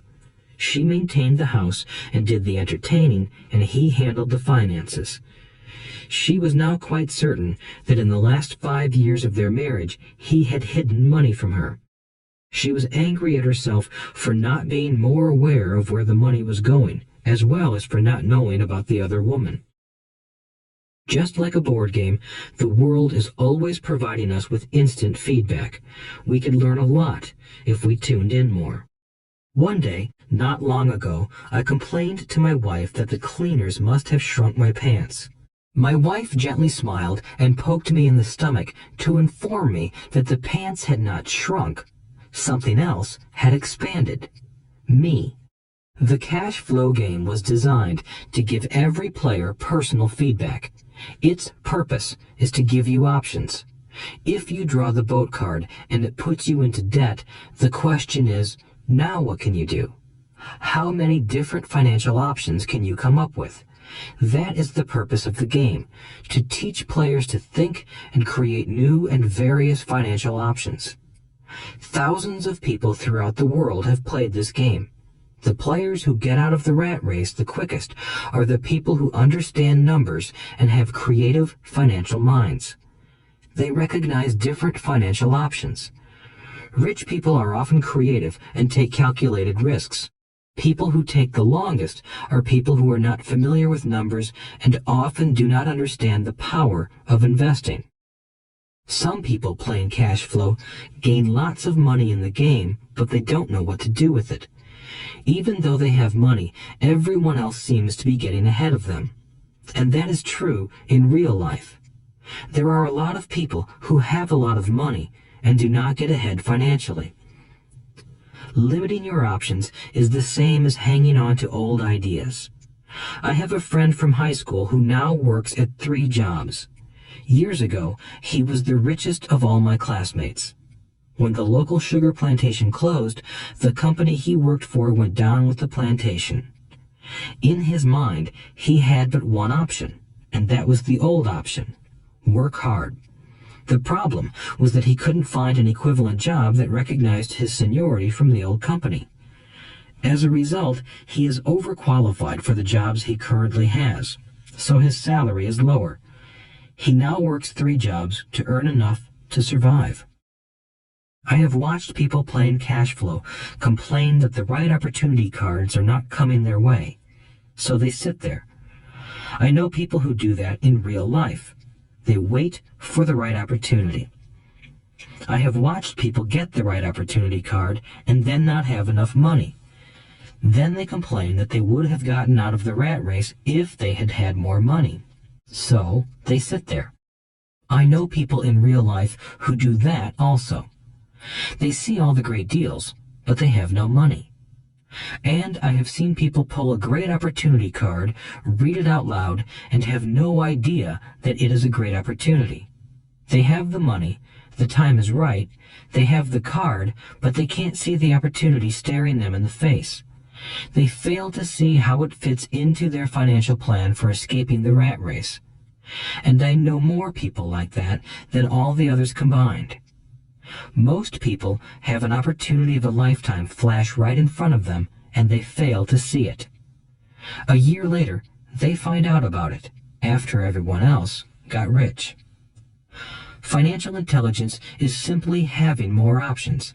If the opportunities aren't coming your way, what else can you do to improve your financial position?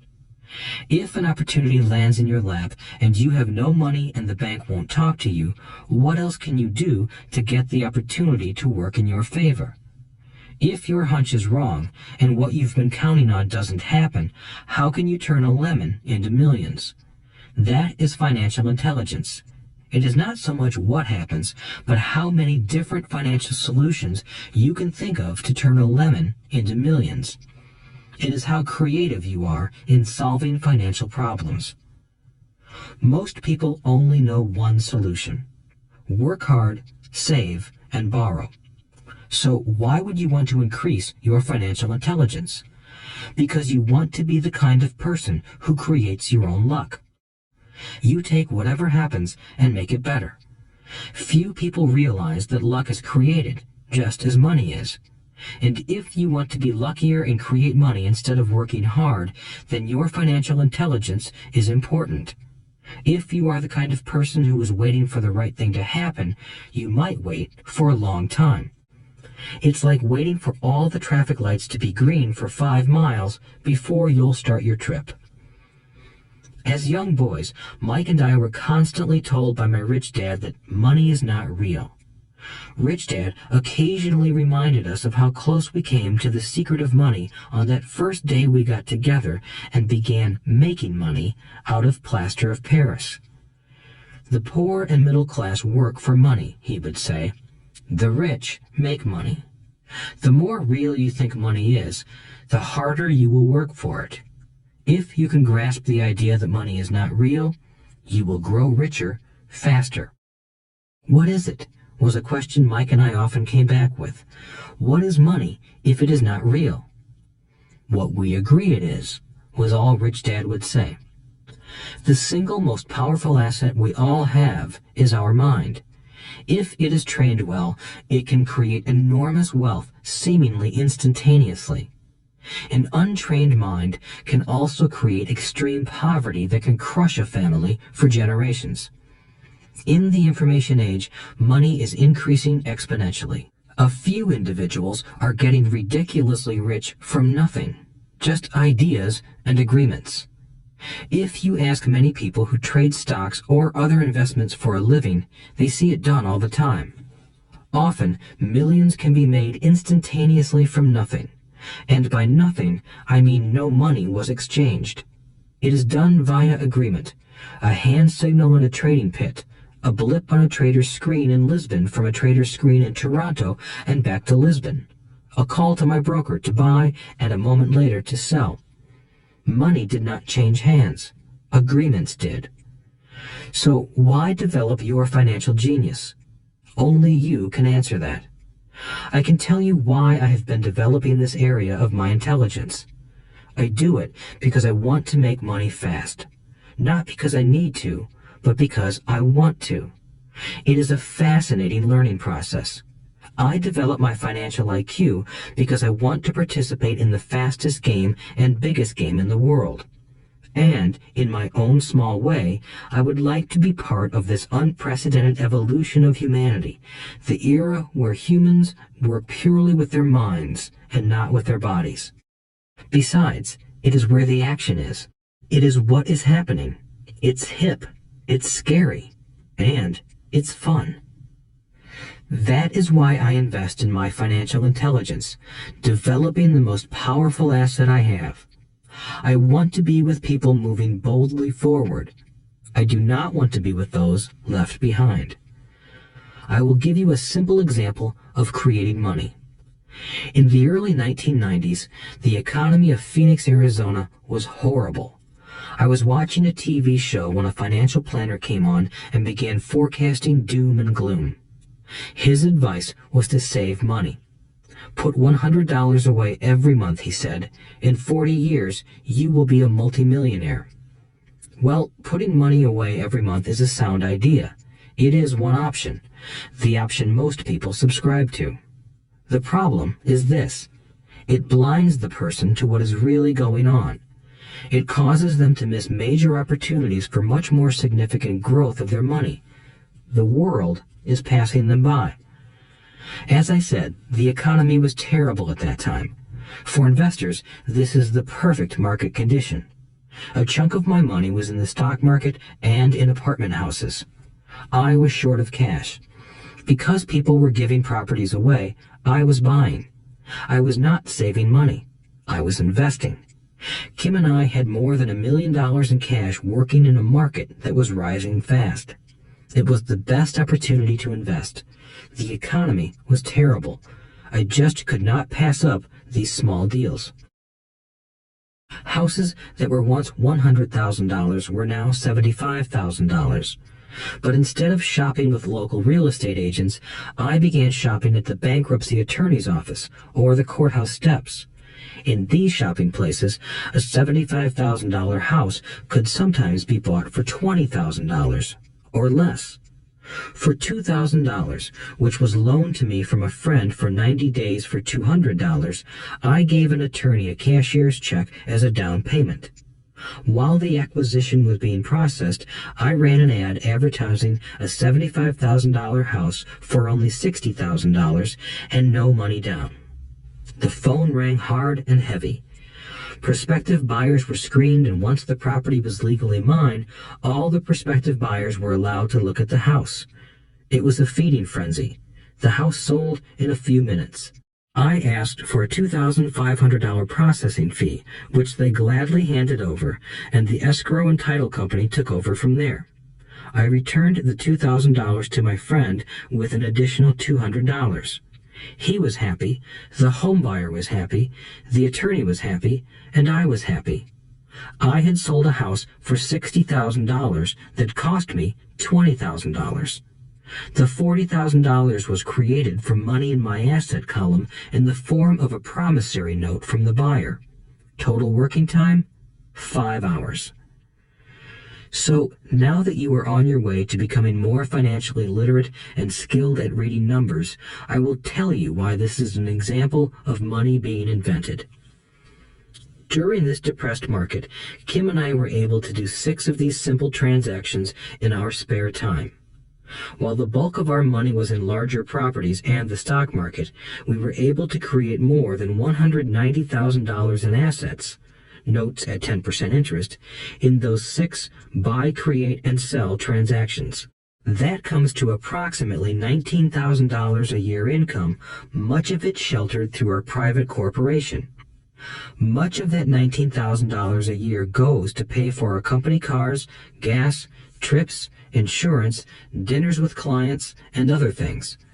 By the time the government gets a chance to tax that income, it's been spent on legally allowed pre-tax expenses. This was a simple example of how money is invented, created, and protected using financial intelligence. Ask yourself, how long would it take to save $190,000?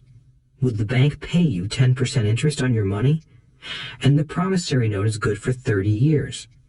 I hope they never pay me the $190,000.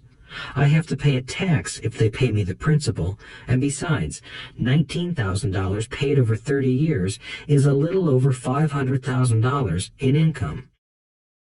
I have people ask what happens if the person doesn't pay. That does happen, and it's good news. That $60,000 home could be taken back and resold for $70,000 and another $2,500 collected as a loan processing fee. It would still be a zero-down transaction in the mind of the new buyer, and the process would go on. The first time I sold the house, I paid back the $2,000, so technically I have no money in the transaction. My return on investment, ROI, is infinity. It's an example of no money making a lot of money. In the second transaction, when resold, I would have put $2,000 in my pocket and re-extended the loan to 30 years. What would my ROI be if I got paid money to make money? I do not know, but it sure beats saving $100 a month, which actually starts out as $150 because it's after-tax income for 40 years earning low interest. And again, you're taxed on the interest. That is not too intelligent. It may be safe, but it's not smart. A few years later, as the Phoenix real estate market strengthened, those houses we sold for $60,000 became worth $110,000. Foreclosure opportunities were still available, but became rare. It cost a valuable asset, my time, to go out looking for them. Thousands of buyers were looking for the few available deals. The market had changed. It was time to move on and look for other opportunities to put in the asset column. You cannot do that here. That is against the law. You're lying. I hear those comments much more often than, "Can you show me how to do that?" The math is simple. You do not need algebra or calculus, and the escrow company handles the legal transaction and the servicing of the payments. I have no roofs to fix or toilets to unplug because the owners do that. It's their house. Occasionally, someone does not pay, and that is wonderful because there are late fees, or they move out and the property is sold again. The court system handles that. And it may not work in your area. The market conditions may be different, but the example illustrates how a simple financial process can create hundreds of thousands of dollars with little money and low risk. It is an example of money being only an agreement. Anyone with a high school education can do it. Yet most people won't. Most people listen to the standard advice of work hard and save money. For about 30 hours of work, approximately $190,000 was created in the asset column, and no taxes were paid. Which one sounds harder to you? 1. Work hard, pay 50% in taxes, save what is left, your savings, then earn 5%, which is also taxed. Or 2.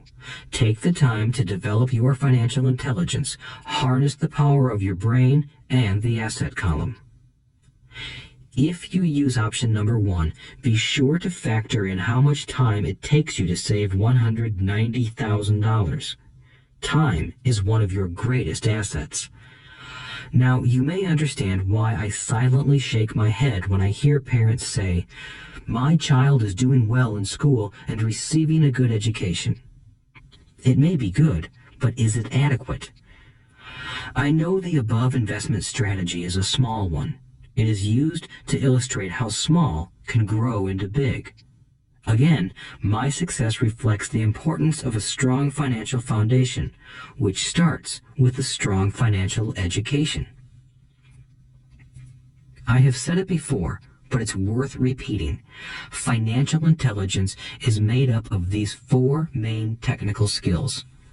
1. Accounting. Accounting is financial literacy, or the ability to read numbers.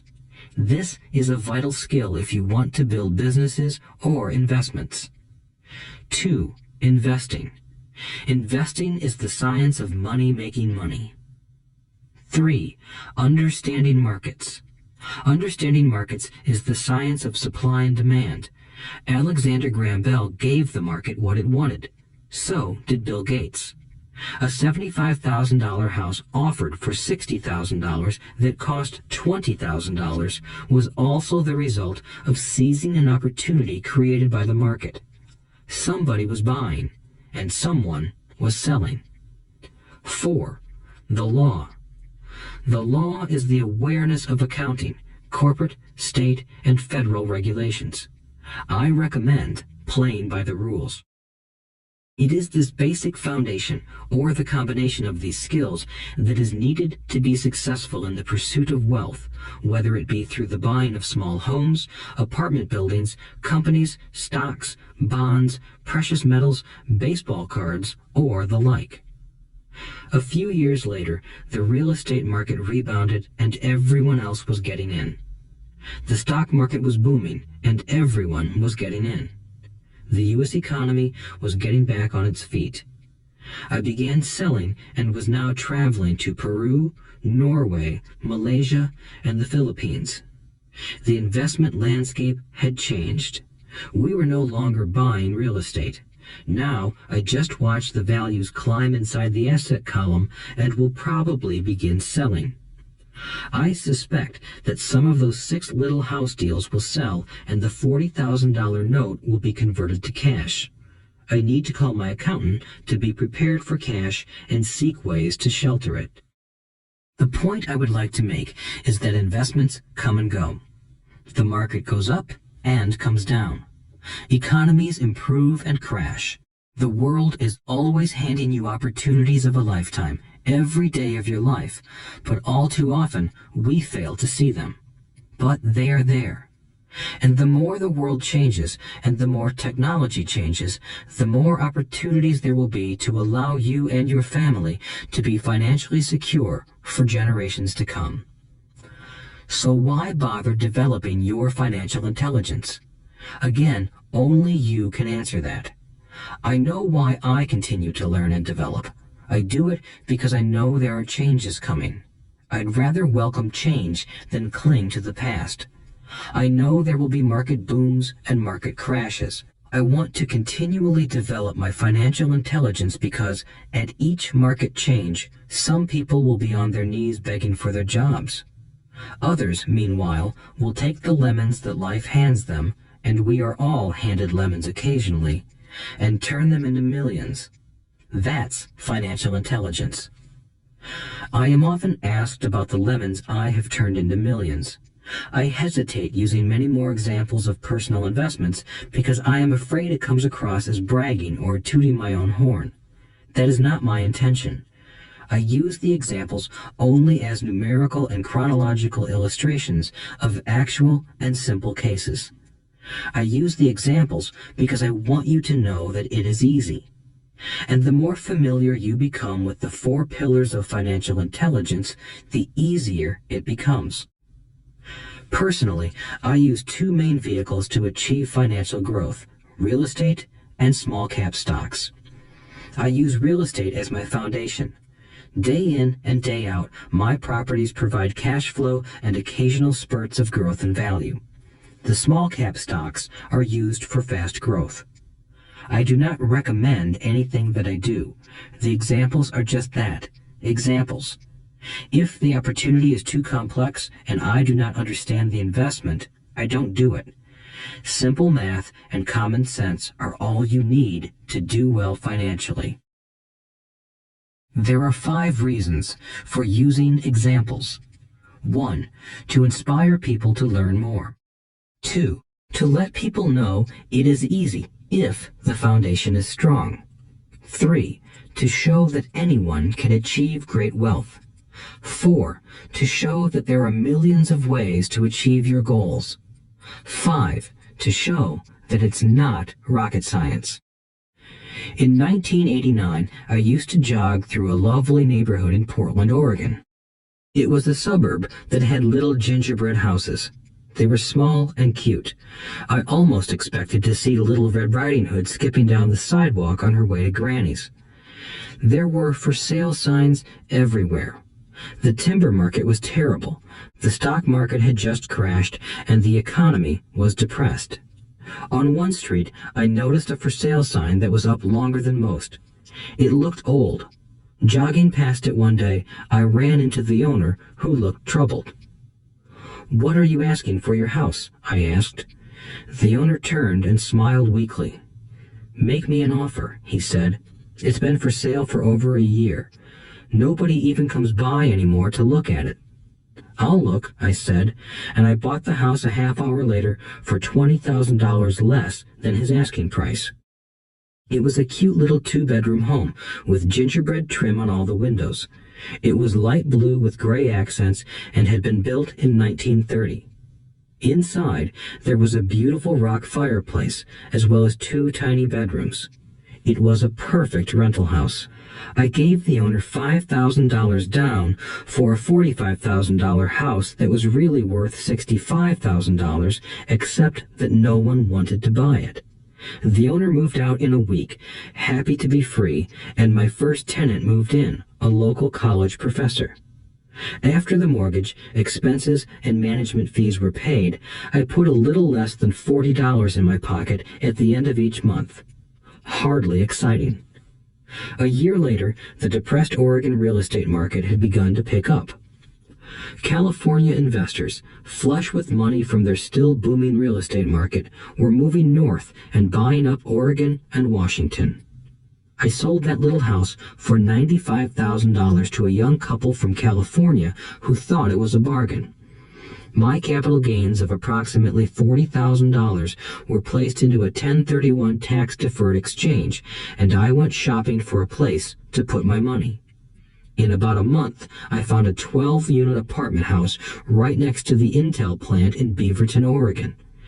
The owners lived in Germany, had no idea what the place was worth, and again, just wanted to get out of it. I offered $275,000 for a $450,000 building. They agreed to $300,000. I bought it and held it for 2 years. Utilizing the same 1031 exchange process, we sold the building for $495,000 and bought a 30-unit apartment building in Phoenix, Arizona. We had moved to Phoenix by then to get out of the rain and needed to sell anyway. Like the former Oregon market, the real estate market in Phoenix was depressed. The price of the 30-unit apartment building in Phoenix was $875,000, with $225,000 down. The cash flow from the 30 units was a little over $5,000 a month.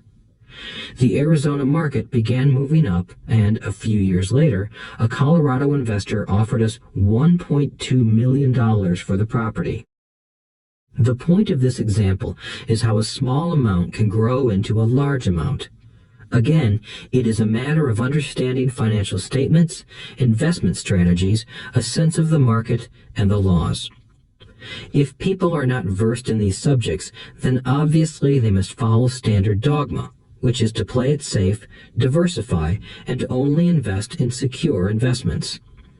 The problem with secure investments is that they are often sanitized, that is, made so safe that the gains are less.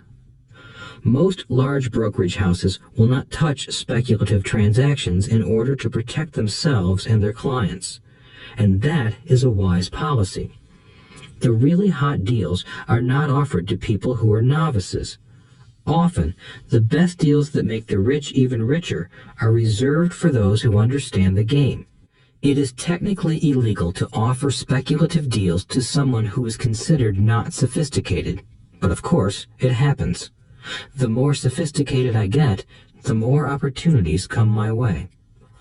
Another case for developing your financial intelligence over a lifetime is simply that more opportunities are presented to you. And the greater your financial intelligence, the easier it is to tell whether a deal is good.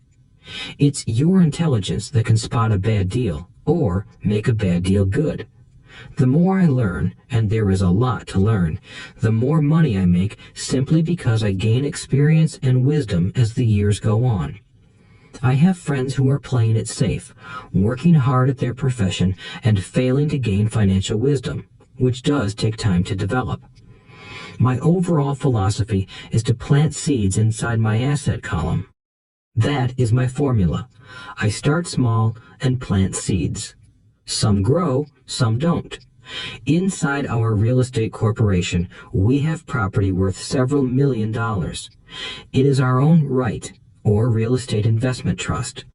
The point I'm making is that most of those millions started out as little $5,000 to $10,000 investments.